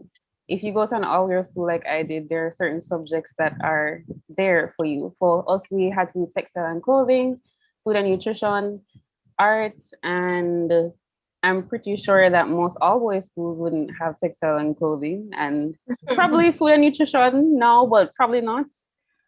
So we do have a tendency where there are single-sex institutions where we gear them towards certain paths. And I'm not sure if that's always entirely bad, because even though we had textile and clothing, food and nutrition, we're also very, very heavily geared towards STEM as well. If you went to my all-girls school, you're more likely to do all 3 sciences at that level. So I don't think it's a bad thing to give person certain tools and gear them in certain ways, but at the same time, if they show or express a desire to go in another way, it's also important that you facilitate that. So it's a balance. Yeah. Okay. Thank you so much, guys. I'm hearing something. Joby wanted to say something? No. Oh no, I was just agreeing with her. We're agreeing. Okay, I just wanted to make sure that we're on the same page. Ashley was coming in. I felt that that was a really educational segment. I really loved that segment because of how much you guys were spitting knowledge. So right now we're going to be moving on. Our audience, I've been hollering at you all night, and you know that we have not forgotten about you. And I'm sure that there are some burning questions that you want to direct at our panelists. And so if you do right now, here's your opportunity. So is there something in particular that you would like the audience, the panelists rather, to address? It does not have to relate entirely to what we've been discussing so far, but if there is a burning question, now is your chance. So we'll be waiting on you right now, audience. What are some questions or what are some things that you would like to hear the panelists address? So that is a section for our audience. So while they formulate their questions, again, we just want to cover to see what we've covered so far. So we Delisa? Right. Hi, sorry to cut you, but I kind of wanted to comment on the educational system and Right, no problem, no problem. Right. So we also have to understand that subjects, especially at the secondary level, such as CSEC and at CAPE, they are offered on an institutional basis based on affordability and demand. Now, if you have, for example, an all-girls school where there are not many females clamoring for example, I don't know, industrial technology. Let's say that's a subject, right? So you don't have the demand for it. You really are not going to take on the overhead expenses of employing a teacher, getting the mechanics and the material and so on to administer that subject. So I think it's a matter of, yes, there are certain things that exist within the educational realm, but the truth is that if we as youth, we make it known that, hey, you know what, for example, I'm a female and I want to go into industrial technology. So I want this at my school. Hey guys in my class, do you want this too? And 10 of us come together and we'll go to admin and say, hey, I want this. You know, it makes a difference. It's the same thing for the guys too. A lot of all boys schools don't offer things like clothing and textile because the demand isn't there. And I'm not excusing it. I'm just saying that plays a huge role. So it's not necessarily inherently where the educational system wants to streamline girls and boys into certain things. It's just, it's demand and it's affordability and it's also precedence too. So if we want revolutionization in that aspect, we have to bring it to the forefront. We have to make it known that, listen, we want these things and we want you to provide these things for us. I just wanted to add that. Thank you so much, Ashley. That was some good points. Yeah. So I want to drop in something. So you're talking about education and how it affects gender stereotypes. I want to talk about film and television and how that impacts gender stereotypes. So if we look back, we'd notice that, you know, from before, really, if you look at the films in the old days where you had the working man and then the wife, you know, it's sort of reflecting on society. And you see that the woman must stay at home and the man must work. It wasn't until there was a certain time when you had like feminist films that they had like a female role who was in like a specific male dominated area, like say a female was a soldier or a police officer, or she was a scientist or anything like that. And then I think it was the film reflecting on society, society reflecting on the film, that females actually started, you know, moving forward and say, hey, I can do this. It doesn't matter if any other females are doing this, but I want to do this. And, you know, in today, what I've noticed in 2021, that there are a lot of films that are really pushing for female empowerment and yeah. Celine, I'm glad you brought this up because one of our audience members, and that is Chit Chat with Shan, she actually wanted to hear sexism in the industry and how to overcome it. So you have touched on sexism in the industry. What she wants to know now is, how do you actually think that this can be overcome? Can it be overcome? That is a very important question too. So how do you think? So, combating sexism in the industry, it's something that is actually happening now. Because if you notice that there are a lot of females who are stepping up to the top jobs in the industry, where we're seeing female producers, executive producers, we're seeing directors, and females like running the entire show. And that's wonderful. How do we overcome it? I don't really know how we overcome it, but we know that we're fighting it, and we fight it, we can overcome it eventually because we fight it enough to just kick it out. Okay. I love that. Fight it enough to kick it out. It is a process, it won't just magically disappear. Fight it enough to kick it out. Man, we should make that a hashtag. I love that. Can I add into that? Yes, Daniel. All right, cool. So for the industry, I think there's so many different layers to it. I would say starting one with, young kids and showing them that you can be any job, basically. You don't have to be only the 4 or 3 jobs that we want to show. That's one level, and just exposing them so they even dream like that. But when it comes to the actual industry itself, I see some producers that say, you know what, I'm not going to work with a team unless it's 50% female or 70 or 30, whatever, if they want to mandate it that way. I'm not saying everybody should do that, but that's one way in trying to bring in some diversity there. I also think there needs to be diversity in the stories being told. And that's for the film industry, but even when it comes to music, diversity in the music, like all our dancehall songs don't have to be just do this and that to the woman, and it can also include some different storytelling of what our culture is like, and some of what Joby does, or speaking to some of what the female experience has been like. So I think diversity in the stories, the music, the content that is actually being produced, in addition to diversity in the production team that produces the content. Thank you so much, Daniel. I'm glad you mentioned Joby, because I was just getting to her. Joby, shoot, the music industry, very quickly, same question. How can we overcome these stereotypes in the music industry? Lord of mercy. Now go uphill down here. So, Joby, come on, man, talk to me. All right, cool. So, I think women have to be more bold. And when I say bold, I mean, or is bold what I want to say?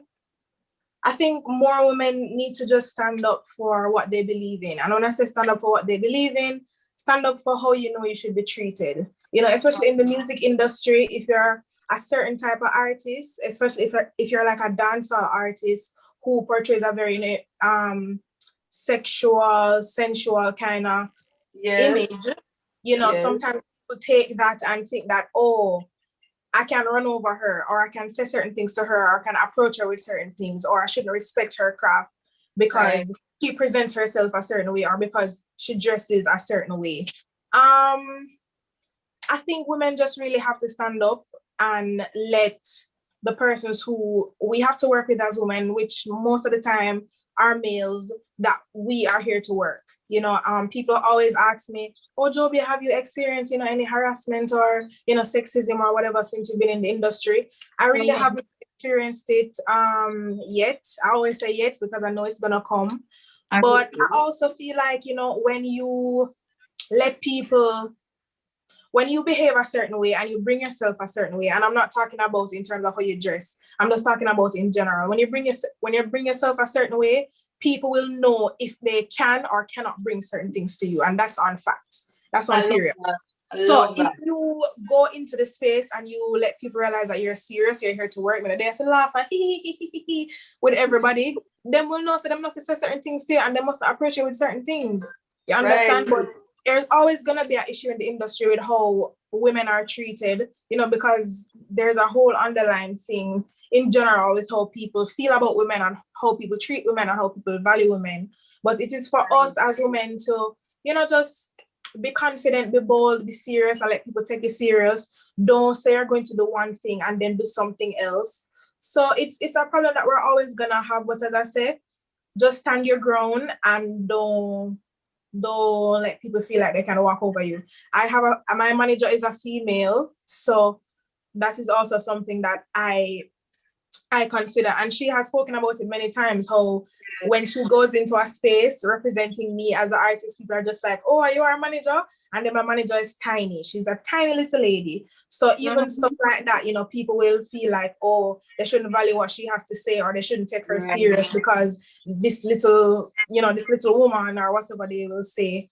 But, you know, as I said before, women just have to stand up, stand your ground, and eventually people know that, okay, it don't make sense to try to mess with this one. So yeah. Thank you, Joby. Thank you, and thank you for that question. Okay, we have more questions coming in from the chat. And Ashley, I need you to answer this one for me. I hope I won't butcher your name. If I do, I apologize. It's called Zufu Edits. So he's asking a very serious question. I want to please answer it directly because this is very okay. Let me just ask the question. Are men and women truly equal? Go. Ashley. Boy. All right. Let me just make a disclaimer here. Before, you know, you guys set your ammunition, I want you to listen to what I'm saying first, right? This is a conversation that I have all the time, right? And the reality is men and women are not equal. Yes, I said it. Ashley Christina Onfrey said men and women are not equal, but guess what? That's okay. And that's why in these conversations, what we need to advocate for and strive towards is not equality, because I mean, we can have a discussion afterwards. Equality is not going to exist in an unequal or unequal society. And that's what I'm saying. We shouldn't be striving for equality. We need to strive for equity, because the reality is men and women are not equal. And as I say this, I want to encourage anybody listening, whichever university you're in, you might want to do a psychology course or an anthropology course or a history course or anything like that that just gets you into dealing with these issues, right?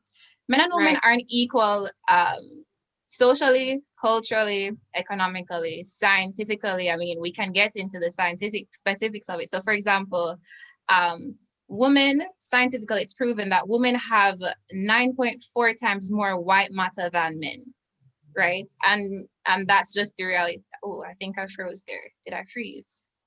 You're fine. You're fine. Okay, right. Okay, so women have 9.4 times more white matter than men, and I think men have 6.2 times more gray matter than women. So that's just one example, and that's okay, because you know, white matter and gray matter, they deal with different things, and that's why persons might say, oh, you know, a woman is more inclined to be have more emotional intelligence, or a man is more inclined to do certain things. But guess what? We're not equal, and that's okay. In this system, we're not striving for equality. It's not a fight out things, not a man against a woman situation. It's how can we coexist and advance whatever it is that we want to advance together? How can we work together? And that's why I kind of have an issue when we have forums like this, and it's a basha man or a basha woman, and oh my gosh, we're against each other. Nah, fam. We both exist on earth together. We're gonna exist on earth together for a very long time. We're not equal, but we can create opportunities where we have similar avenues to achieve similar goals. That's what I have to say. Thank you, Ashley. We can only take one more question. I want to take just one more question from the audience, and I want to hear from Shadea. Shadea, I want to hear your opinion on this one. So what is your thoughts on gender quota in politics? No answer as quickly as possible, but I know your video thing, Shadea. Hey, Delisa, I never hear you good, you know. Oh, sorry about that. So I'm asking, what are your thoughts on gender quota in politics? What are my thoughts on gender quota in politics? Yeah. Well, I haven't actually truly thought about it. So to get a more thorough answer, I think I'd like to throw the question at Javon Gordon and have him answer it. Yeah. Okay, Javon, go ahead, Javon. You must have been waiting for this one. So let me hear your thoughts. Um, gender quota, especially, I don't think that we should. Gender quota in politics defeats the purpose of the true definition of politics. And politics is about persons going up for representation for persons voting for persons who represent them properly. And I feel like when they are gender quotas per se, and gender quotas are normally for like tokenism, to say that, oh, we have this amount of women in politics, okay, we have a fair and representative politics. However, that is not a true reflection of politics itself, because politics about persons who are duly elected, persons who feel as if these are the type of persons who will represent them. So in the true spirit of democracy, I don't feel like gender quotas should be implemented, because it defeats the purpose of the true essence of democracy. All right. Thank you so much, Javon, for that. So DD Liberty, I hope I didn't butcher your name also. Thank you for that question, and I hope, well, I'm sure that Javon did justice with that one. So thank you again, audience members, for shooting your questions. So that is the last question for now. Okay. So we have another giveaway. I know y'all expected it. Yes, we like to give away things over here. So it's from one of our sponsors. Again, big up the sponsors them. This event would not have been what it is without you guys. So big up on yourself. Okay, so this giveaway is sponsored by All Stars. And to win, you have to ensure that you're following Uimona underscore Umedu and All Stars. So you have to follow those pages first, okay? So this is an IG giveaway, and trust me, we have people checking. So make sure that you're following. Okay.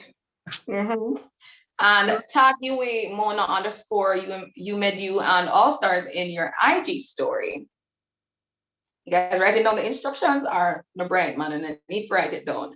Then you're going to use the hashtag Forza Woman with the response to this question. So in case you didn't get it before, I'm going to repeat. So ensure that you're following Uimona underscore Umedu and All Stars before you try to even attempt the question. We are watching them, okay? And then you're going to tag them, both pages, in your story. Then you're going to use the hashtag Forza Woman with the response to this question. So you ready for the question? Anyone ready? Okay. Name 3 women prime ministers in the Caribbean. Can be past or present, as long as they did a prime minister. Okay. So name 3 women prime ministers in the Caribbean. And yeah, that is it. It's the easiest choose. You see, feel free things that go away. No, sir. No jump on it. Okay. So guess what? The winner will be getting, so the winner gets a free resume. Okay. So the individual will be chosen by the PRO after. So I'm gonna jump on that, man. Be a freeness over here. So, so yes, I've been waiting. I don't know if y'all are excited, but I've been waiting for the hot topics section. Okay. So, let me see if all our panelists are ready. By the way, all right, let me just ask you a question. I'm not even check up on. Everybody doing good? Shanice, you all right? How are you, Joby, Celindian, Jill, you all right? How is everyone doing? Everybody good? I'm nervous for the party. Same. Honestly, trying to take everything in. I'm gonna make sure it's good, because this is about to get to the nitty gritty. So I'm gonna make sure it's all right. Okay. So our first topic on the hot topic is, who knows what it will be. Wanna know so what I got to talk about. And I must expect this. So yes, we'll be talking about abortion. We had to. I'm sorry, we had to. It was a necessary. We had to talk about abortion. I'm sorry. So, I'm not going to even direct this question at anybody. You answer at your own leisure. So, okay. So are you pro-choice or are you pro-life? And why? It's a free space, guys. Express. Come on, man. So I'll start it off. Come on. All right. Go, I'll Jade. start it off. Okay, so I wanted to start it off because this is something that I've been struggling with for about 2 or 3 years now, whether or not to pick a side. Am I pro-life? Am I pro-choice? And I've decided that I'm pro-choice because I think that a woman should be able to be in control of what she wants to do with her body. A lot of people are against abortion. We know why: religious reasons, many other reasons. I think that if you don't believe in it, then when you reach that point, although you have that choice whether or not you want to, make that decision, don't have an abortion.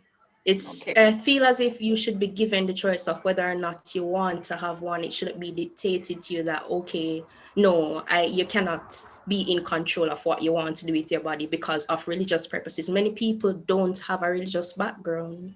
Okay. So yeah. That Anybody was nice to put else? today. That was nice to put. All right. Oh man. Okay. Because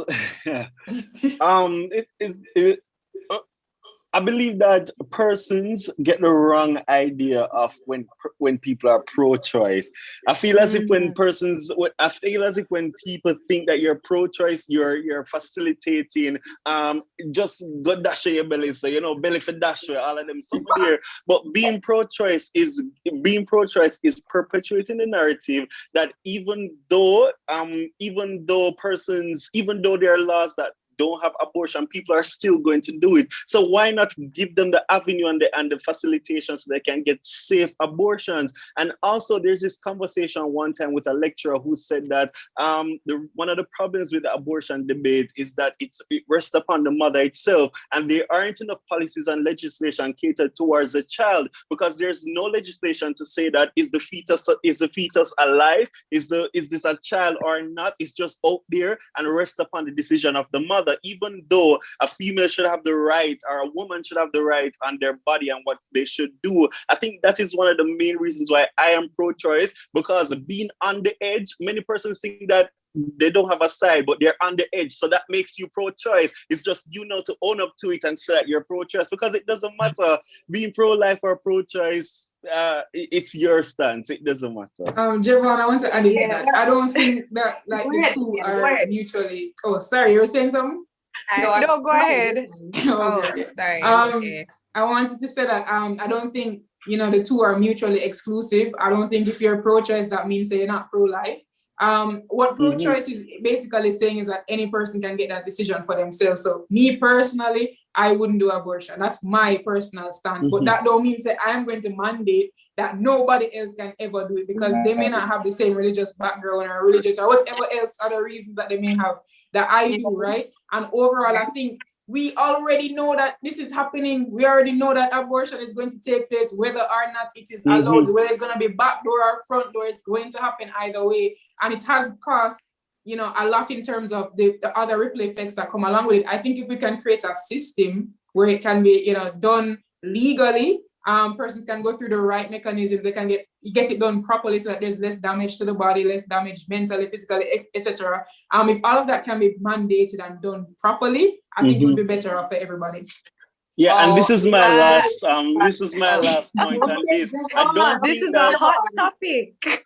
No, this is my last point on this. And I don't think that many of our laws are promulgated because of the remnants and the ubiquitous remnants of the English people in our laws. And I don't think that white men in white wigs should have the decision and the autonomy over Black women's body. So that is the onus is on our policymakers to take that into consideration when they're making laws for abortion. Okay. Okay. Oh man. You see, hot topic for a reason. This segment is hot topic for a reason. Oh boy.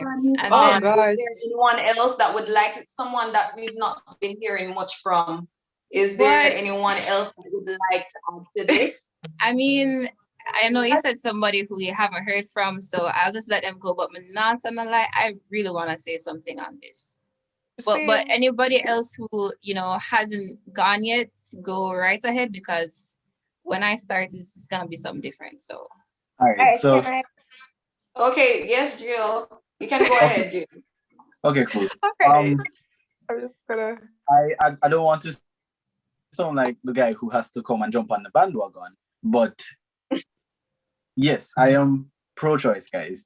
And it's kind of akin to what Daniel kind of said. I hope you're hearing me. I know I'm chipping in and out a little bit. Are we good? We're hearing. All right, good. It's akin to what Daniel said, because there's this gray area that needs to be observed when we're talking about abortion. There's always this thing that people always think that there's a dichotomy between choosing the life of the fetus and choosing the death of the fetus.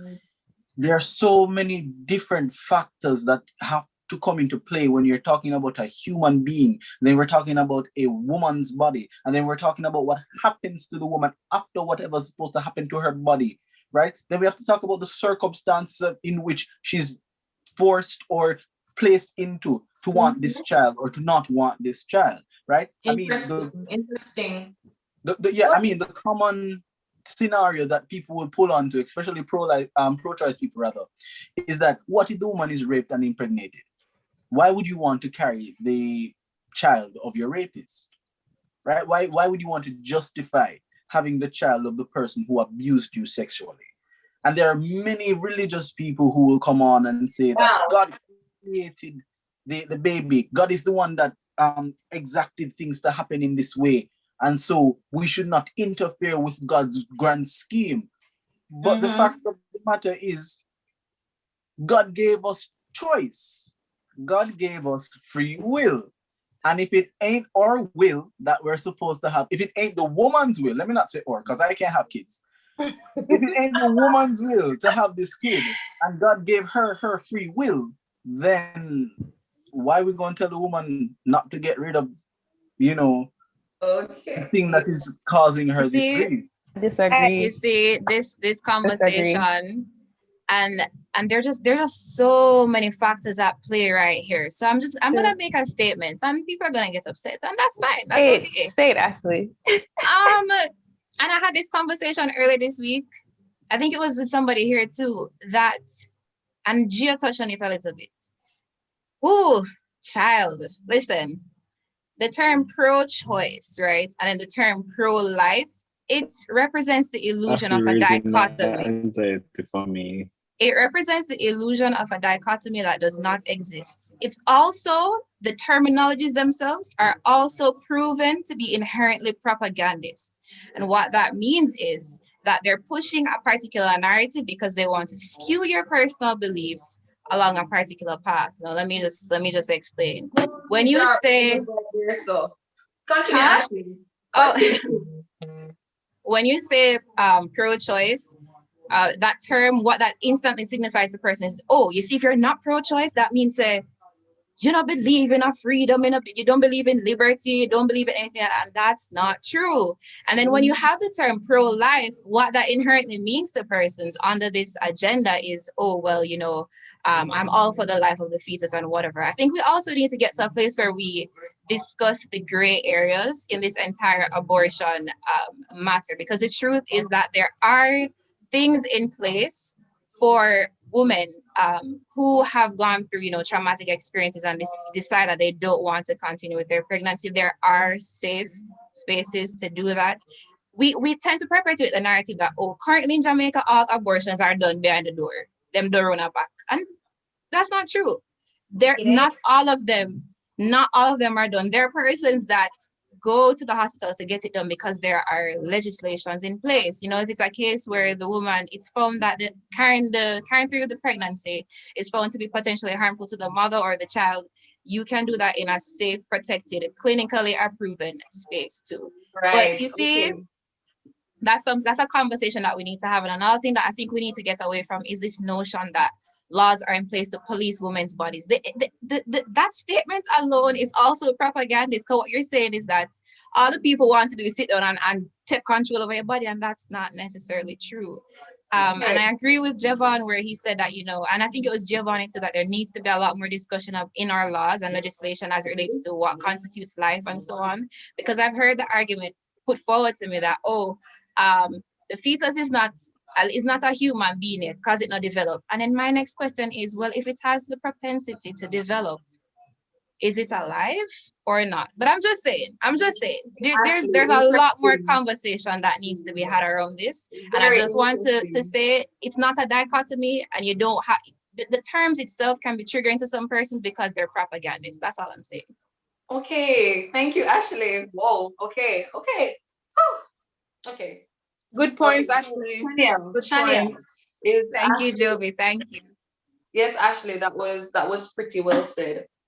Shanielle, I need your opinion on this one right now. So we've been talking about pro-life and pro-choice, and I think that we've kind of had a good understanding of where people lie as it relates to this. So we're not going to spend any more time on asking this question. But I need to know, Shanielle, do you think that, Gio touched a bit on this, but I want to hear it from a woman's perspective. Do you believe that men should give their opinion on abortion? I think if it is a case where he is a prospective father and he is involved in the unborn child's life or whatever, then I think we should give him a chance to speak, because we as women, we can't scream and say, oh, we want equity, and then when we get that power in the 21st century, because, he's a quote-unquote woman's, when we get that power, we try to silence the men and lock them out from issues like this. So I think it's really us to scream that we want equity, and then we try to block out another sex. I love that. Stay with me, Shanielle. I also want your opinion. Do you think that abortion rather means that you're anti-woman? Some people believe this. So what's your perspective on this? Do you think that actually wanting to conceive life and not wanting it anymore, not wanting it, let's say it anymore, does that make you anti-woman? Is that a thing? What do you think? I don't think it makes you anti-woman or anti-woman. I should say, I think it just has a lot to do with perspective and religious, basically your background, because I can be life and somebody else be pro-choice, but we can agree that women should have rights and women should be given the same opportunities you would give a man. So I don't think it makes you anti-woman. It just makes you a human being. You have different opinion on certain things. So I don't think that. Thank you so much, Shanielle. I really love the way you put that. Thank you so much. So that was a heated session, wasn't it, guys? On a cool down yet? How are you guys feeling? Because we still have more. So if you were overeaten, you need to go calm down right now. Cool off, stretch, do something, because we're ready. Okay, we're not done yet. We are not done yet. So right now we have another giveaway. And I hope that the previous giveaway question is being handled well. I'm looking forward to announcing that winner. So we'll be right back to you. Don't worry. We'll be right back to you. But we have another giveaway. You say there things are going. I can't stop emphasize that there things are giveaway over here. So Jesus. Okay. So this giveaway right now is sponsored by Be Mindful Candles JA. Whenever I just light a candle and just feel airy, just feels so nice, fragrance turn up and everything. Trust me, guys, candles are it right now, okay? So thank you, Be Mindful Candles JA, and please go and follow their social at Be Mindful JA, and the prize is a nice candle right there. So come on, people. It's a scented candle. It's not just candle again, give you a light, It's scented, make your house or your room smell good. So this question is a Twitter giveaway question. So you see we're catering for all socials, but not leaving out and not just YouTube or IG thing. Nope. So here. So the winner will be identified after the event. Okay, winner. So they're gonna make you known after the event. You're gonna get your stuff. Don't worry about that. After the event, you're gonna get your prize, you're gonna get your candle. Me can make sure you get a candle. So here's what you have to do. You have to follow us on Twitter at @uimona_umedu. use the hashtag Forza Woman and answer this question correctly. So again, follow YouMedYou underscore, or rather YouImona underscore YouMedYou. That was a tongue twister right there for me. I don't know why. And you will be identified after the event. Okay. So the question is also with the hashtag. Don't forget the hashtag Forza Woman. Okay. I think you get that. So you need to answer this question in order to win. Answer it correctly. So not just to put down a response and say, well, I answer it. No, it has to be correct. Same protocol. So when was UN Women established? Very simple. Very, very simple. When was UN Women established? And just like that, to get a candle, whoop, right there. So please go and follow us on our Twitter page with the hashtag Forza Women. We're coming out and we're powerful. Yes. So we're moving on right now. We're moving on. I hope our audience is still with us. Still, we're almost there. We're almost there. Don't worry, we're almost there. This is a tricky one because I remember thinking about this question and I was like, huh? Because trust me, you have to really dissect some things to actually understand what it symbolizes, what it represents. Some things are not what they seem, but let me hear from the panelists without even commenting on this right now. So just as I did before, I'm going to throw it out there. If you have a response, I would preferably like to hear from someone who I have not been hearing much from tonight, but is the word female dehumanizing? I want to think about that. But just drop a bomb right there. So who wants to jump on that one? Anybody?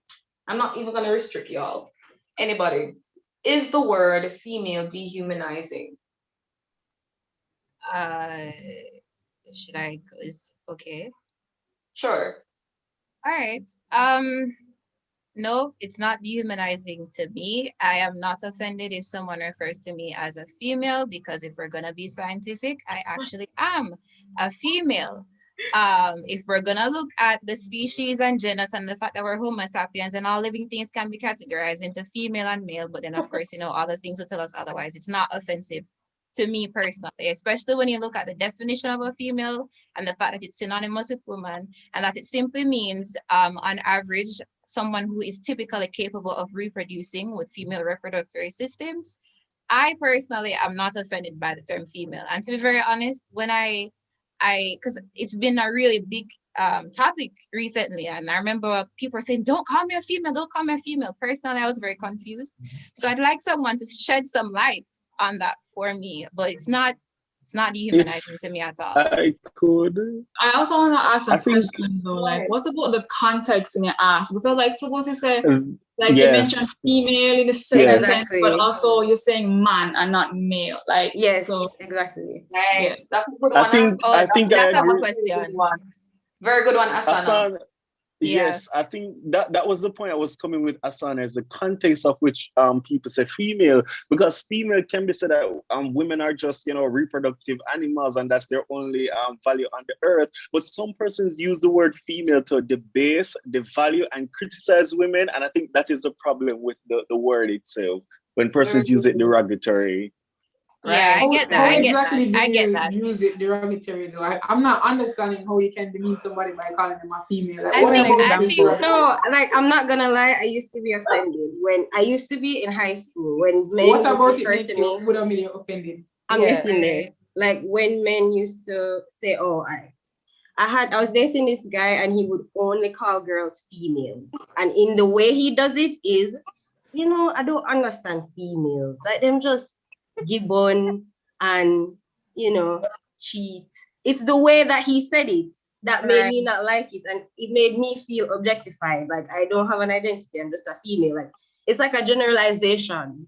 You understand? It's like understood, Shanice. Understood.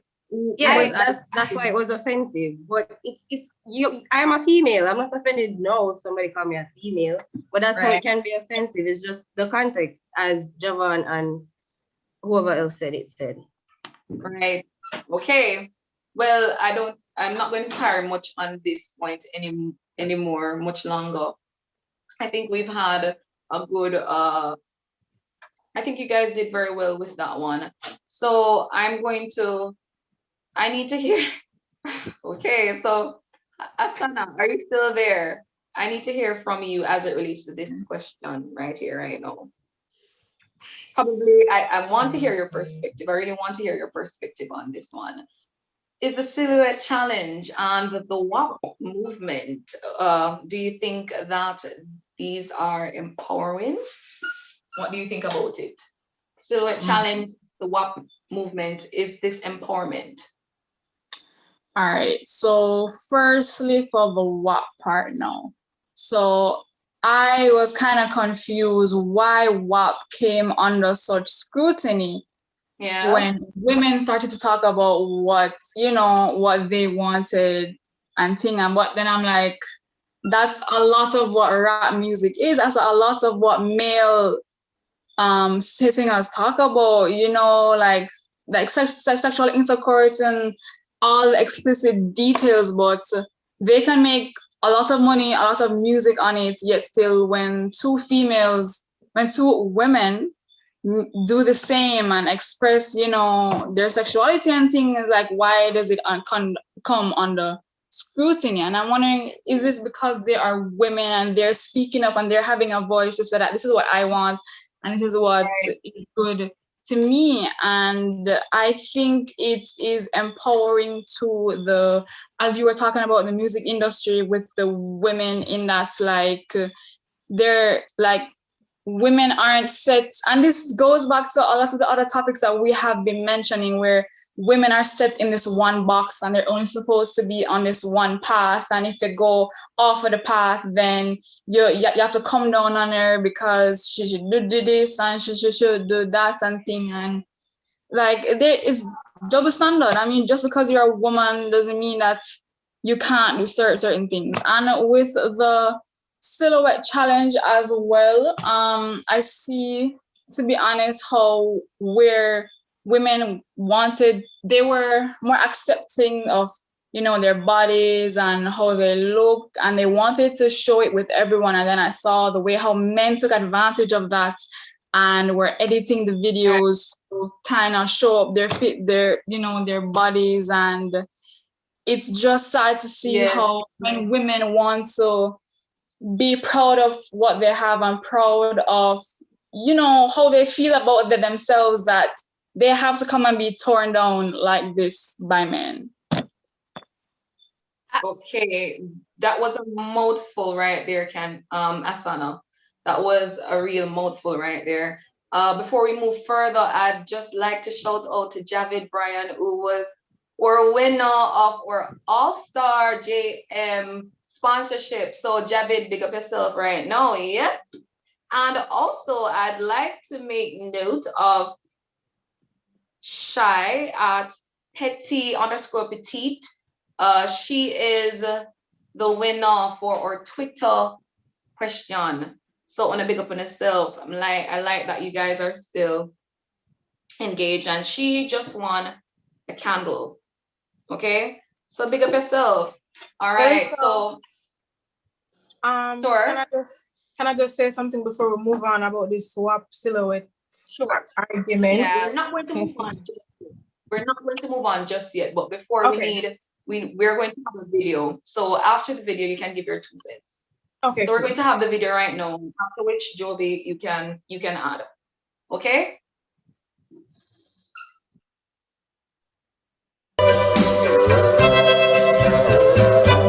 Put your head on my shoulder.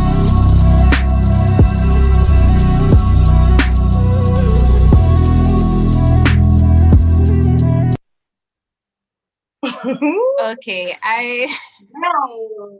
well, Joby, go ahead. Okay. What do you have? Yeah, I want to go after Joby. All right. So my first point is about this whole hurrah over WAP and silhouette challenge and rate 80. Let me just say, first of all, I think one of our biggest issues as women, and when I say women, I mean women against women, with women speaking about women's things, is that I think we're too quick to bash each other when it is that we don't agree with something. Nothing is wrong. If you feel a certain way about something and you would not do something, that is fine. That does not mean that you need to bash a woman who chooses something different, because that is what makes her comfortable. We were all brought up different, we were all socialized different, and that leads to why one woman will feel comfortable doing a silhouette challenge, and one woman will be like, no, that's not for me, and that is fine. Moving on from that, cool. Why is it that when men speak about women's bodies and celebrate or express their desires or what they want to do to us and express our bodies and do this and do that, why is it that when men do it, it is normal and it is okay? And when a woman does it, at the end of the world, how dare she talk about her own body? Oh my God. I don't understand why we are so unfair. It is unfair because we listen to the music when the man them sing about woman or our body look and sexual interactions and rate. But then when a woman does it, no, oh my God, no, that is shameful. No, whatever. I think that is a double standard and we should really get rid of it because it don't make sense. Also, WAP is not the first song of its kind, and it is also not the first song of its kind from a female. Why are we acting so frightened? This is not the first it's happening. Not the first. So if you don't like it, I come in Devon. If you don't like it, just don't listen to the song. Don't listen to it if you don't like it. Simple. Nobody now forced to listen to it. Just don't listen to it. About the silhouette challenge now. Okay.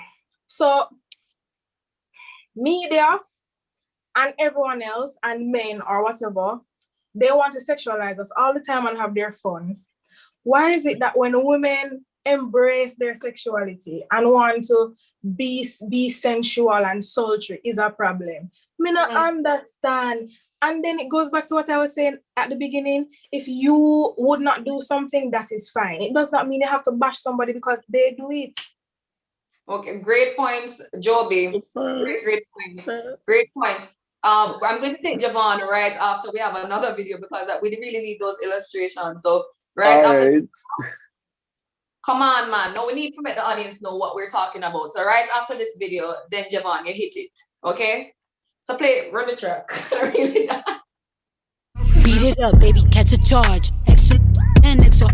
Put this right in your face. Swipe your nose like a credit card. Hop on top, I wanna ride. I do a giggle, I'm kinda wild. Look at my mouth, look at my thighs. It's wet, it's wet, come take a dive. Tie me up like I'm surprised. Let's role play, I wear disguise. I want you to park that Big Mac truck right in this little garage. Make me dream, make it stream. Out in public. This ring. Gobble me, swallow me, drip down inside of me. Thank you so much. Okay, and then Javon, we'll see how vibe. Yeah, and then I'll go. Remember Ashley after. Yeah. I know that everything we said it goes back to slavery. But since slavery, we have seen where women have been demonized for the natural looks of their body. And songs like this offer. Hello? Okay, and songs like this offer liberation and empowerment and reclaiming the women's body. This is liberation and this is empowerment. Okay, proceed. Because it's reclaiming the body that has been policed by many persons in the past and even now. And I think that many persons say that it's hypersexualization, but just because it is hypersexualization, that is not a problem for the women. It's because of the lens that we see through, because of the socialization that we have. And it even goes back to persons, damning down on female sexuality, the type of things that they wear, because boys are going to say it's a distraction or it's objectification and all of that. So I think it's the silhouette challenge and the WAP it's about liberation and empowerment and celebrating your body. Even persons who have body dysmorphia and other issues like that. These are the type of songs that they vibe to, and they're not afraid to show or all of that. They're free. I mean, I'd like to speak to I think, after Ashley. Okay, I think Wow. Go ahead. Oh, okay. I think one of the beautiful things about these forums and these discussions is that what we strive to do is represent diversity and the various different views. So, and I agree with Joe BJ, where, you know, as women and outside of gender, as people in general, it's okay for us to have these discussions and have varying opinions and views. I think there's a lot of gray matter too, because first you kind of want to establish what is empowerment, what is liberation, what is freedom. And I guess depending on the context that you're in, it might look different for various people. I mean, when I saw this question, I actually had to go and ask. You know, I did a little bit of canvassing. I went out and I said, hey, what do you think about this? And the truth is that a lot of the women, you know, there was a lot of issue around liberation and you know, empowerment. And a point that I got that was resonating with a lot of the women was that I think there's a part in the song, in the WAP song, where one of them says, I don't cook, I don't clean, but let me tell you how I got married, or something like that. And what I recognized was that that particular line actually links back to a previous issue that we tend to have as women, whereby we tend to value ourselves based on our abilities to be sexually appealing, and we tend to relegate our values to, you know, if it is that, you know, we're able to be married because we can cook or we can clean, or because, you know, we know how to have sex well, or whatever the case is. And somebody was pointing out, you know, if we're trying to move away from that, if we're trying to prove to the world that, hey, I am way more than just how I look, how I feel, how I, you understand what I'm saying? Yeah, so that's kind of, some persons are telling me that kind of sets us back a little bit as it relates to the silhouette challenge, right? I'm not gonna lie, I'm personally biased because I really love Paul Anka, and when I found out that was the only way persons found out about such an amazing artist, I was like, what? This is what it took. But you know, personally, there's just so much gray area around it, because I persons are saying, yes, women are celebrating their bodies and you know, they want to show off. And then on another side, persons are saying, you know, why you can be proud of your body and not want to show it off. What's your purpose for showing it off? Are you seeking external validation? You know, you get what I'm saying? So there's a lot of, because listen, you can be a woman and know so you look good. Naked, fully clothed, whatever the case is, you look good, you have it, you're hot. When you post it, that's right. When you post this on social media, is it that, you know, you want other persons to agree with you? And is it a case where if they disagree with you, is that a problem? I guess it boils back to, you know, your purpose for doing things. And I'm definitely gonna say that I was very disappointed, but not surprised when I found out that persons were editing the videos and whatever. I think that's very unfortunate.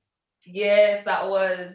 It's very unfortunate, but I was not surprised. And I think that when we're doing these things or having these discussions about women empowerment, we need to establish what is empowerment, what is liberation, what is freedom. You know, that's my take on it.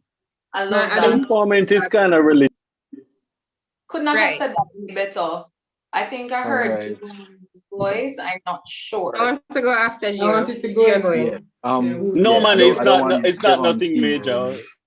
No, it's nothing major. I was just saying that empowerment is relative and empowerment is different for is. everybody. So if It WAP is. is empowerment, if reading your Bible is empowerment, is going to the movies Agreed. empowerment, just do what you're doing to do.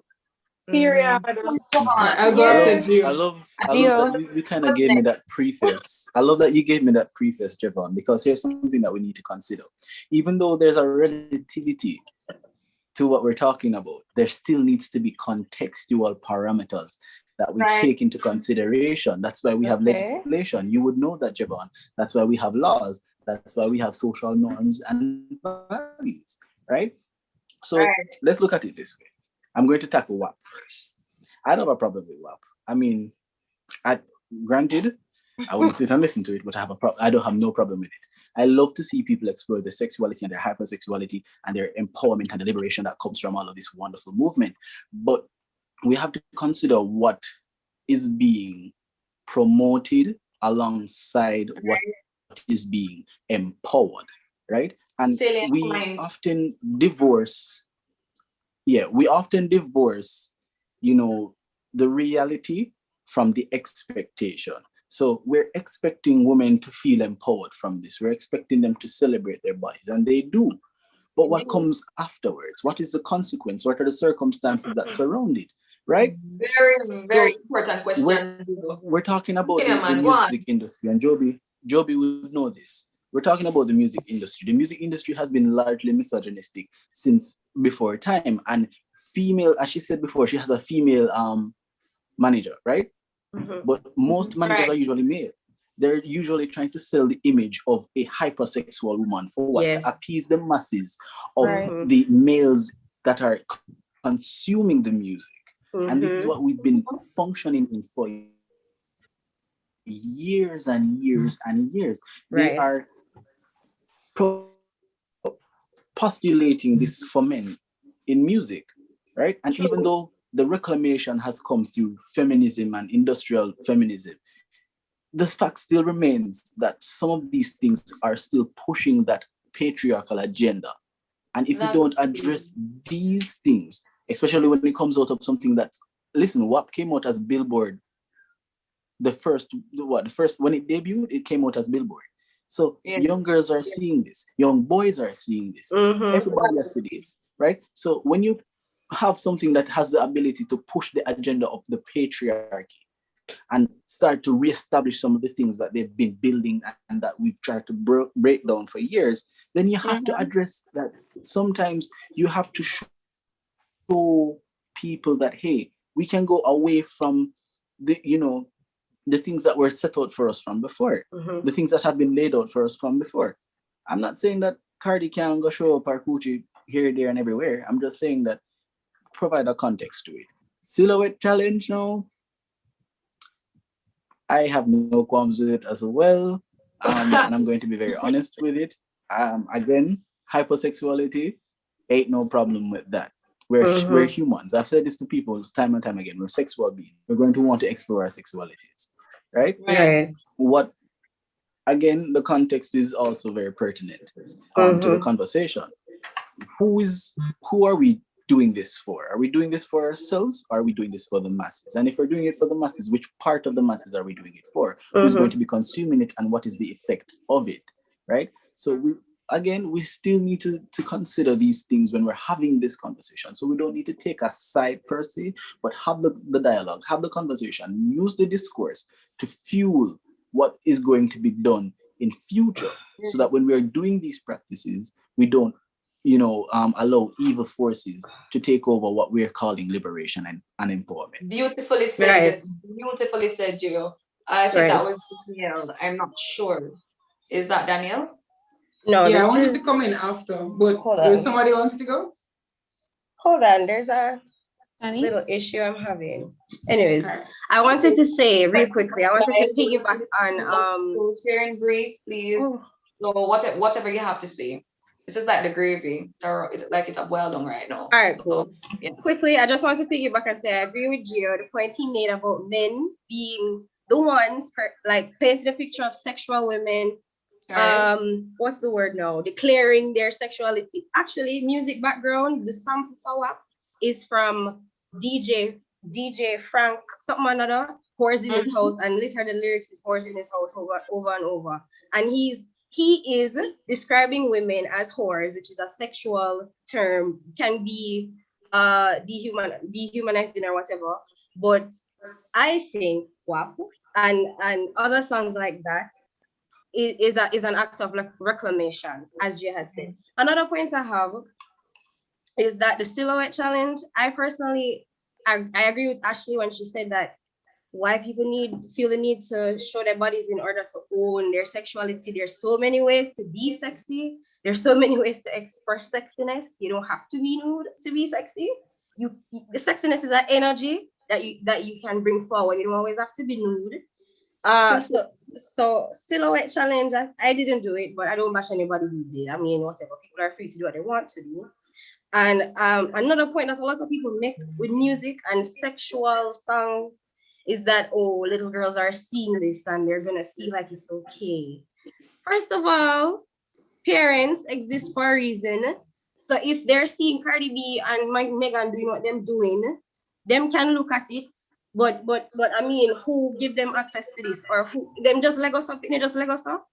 You know what I'm saying? Parents are there for a reason. Right. So you can't blame the artists. You can never blame the artists for the society only. You can't hold them alone accountable because the society. Good point, Shani. Good points, Rama. Good That's points. all I had to say. Daniel. Yeah, I just wanted to add in one other. You know, Ashley asked earlier, like, what is empowerment and what is liberation? And as I thought about this, and I also asked some of my friends, you know, my friend group is kind of going to be, I suppose, that young, powerful young woman on the rise, business, etc., etc. And in that narrative, you have that notion of, you know, a strong, independent woman like that, not really supposed to be concerned about man and them something. There is a stereotype around that. And so maybe my friend group would have turned up to this song, you know, privately, you know, just us alone or so on, but they would have never, if I were to post out of my social media pages, me bop into this song, can you imagine the reaction from the whole of youth, the whole of Jamaica? You know, they would be like, what? Daniel Mullins listening to what? You know? So there is that whole, I think a part of that liberation and answering that question is the freedom to be whatever you want to do and to say whatever you want. I think there are many women that feel as though you cannot speak, you know, your desires, or you cannot speak about that part of you because you're supposed to be this one thing, or you're supposed to be this or that. So that's a part of it. But it's still a challenge. I mean, again, I feel like everybody's free to express in whatever way that they want to. But again, I would reiterate some of those points around that. Why do you feel this is the way, the only way, for example, that you think, you know, that's the best way to express your sexuality, right? There's stuff you could do privately, you could speak to your own person, whatever. You don't necessarily have to put that broadcast that on social media. But again, it's everybody's space. You're free to do whatever you want to, and I think it's a personal choice. It comes back to what Joey J said about not bashing another woman because she chooses this or that, but be more focused on how can we understand and empower each other. Right. Delisa, I just want to say, oh, sorry, Has, go ahead. I just want to short thing. I just want to close this section. Wait, okay. So we have Asana and we have Ashley. We're going to close this section with Ashley, with Asana, and then we hear what Ashley has to say. So Ashley, let Asana, and then you go. Thank you. So Asana, yeah, I just wanted to cement everything what everybody has been saying. I mean, I am proof that for me, for my religion and what we believe in is that you value a woman based on her intellect and her character rather than her body, hence, you know, how we dress. And I feel empowered in what I wear. I feel empowered to cover myself because I know because I'm covering myself, and only like my male family members are really seeing me and not all those other men on the road who, you know, will, and that leads to the other topics that we were talking about like catcalling and sexual harassment and stuff. So I feel empowered in that. And if another woman feels empowered with WAP and the silhouette challenge, I mean, that's her choice. That's how she feels. But this, I mean, I'm just, you know, proof that as what everybody have been saying, that if you feel empowered, that's cool. If you don't, that's fine. Like I feel empowered with how I wear and my beliefs and what I believe in. Yeah. Right, I love that, Asana. I love that. I love that point. That really shed some light. It gave a different perspective. It really gave a different perspective. I think Ashley wanted to say something, and so Ashley will be closing this section with your response. So Ashley. Yeah, I really love what Hassana said. I think that definitely added a nice touch. Shanice also mentioned something about, you know, it doesn't, I apologize if I misquoted, but I think the essence of it was, you know, it's a parent's responsibility to monitor and provide, you know, whatever it is that their children are seeing. To an extent, that's very true, but we also have to understand that in this day and age, it's so ever increasingly difficult for parents to completely monitor everything.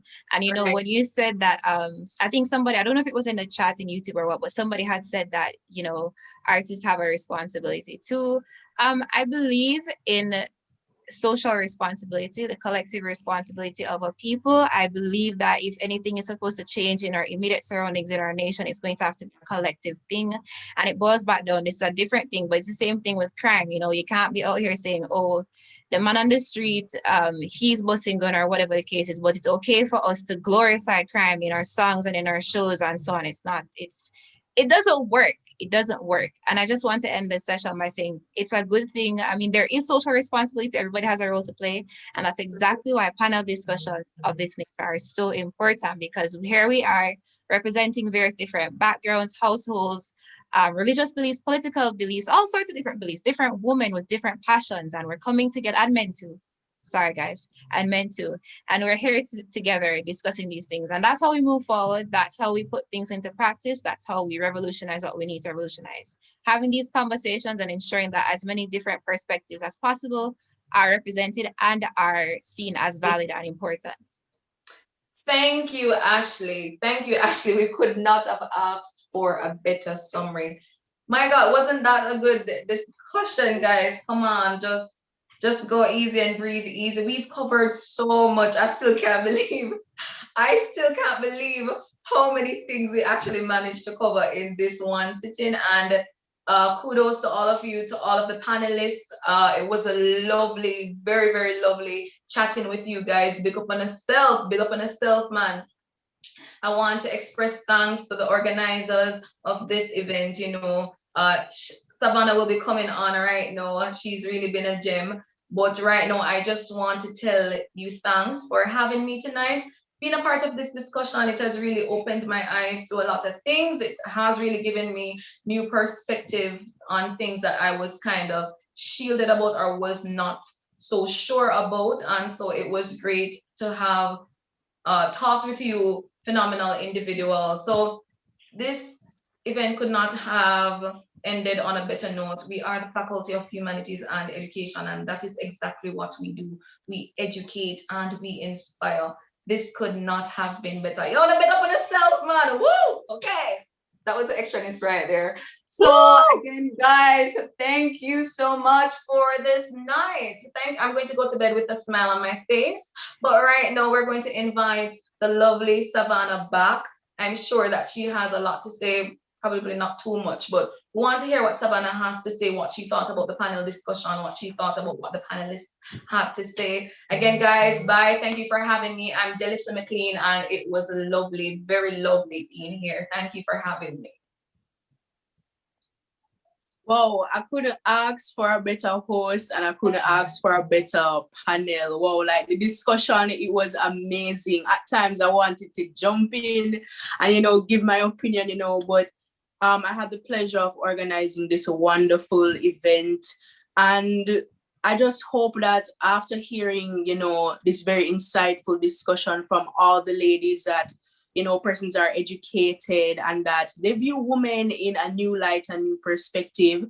I'm not going to be too long. I just want to say thank you to the Period Priority Campaign. Keep doing what you're doing. Thank you to I Bloom Foundation. I'm so sorry that you couldn't be here today, but I promise that I'll get your material posted on our pages and so on, because it's a really great initiative. Thank you to all our sponsors, Ultimate Slay by A, All Stars, Watch Me, Be Mindful Candles. And I hope that you had a wonderful International Women's Day. And don't forget, a woman should be who and what she wants. Have a wonderful the rest of International Women's Day. Bye. Bye, everybody. Bye. Bye. Adios. Adios, guys. It was amazing. Oh, we say goodbyes now? All right. Bye.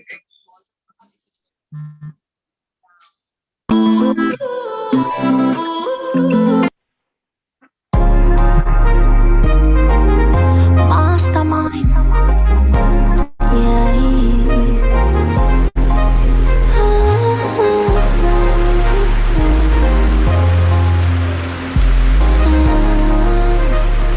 Yo, me pray every time I feel can't do no different.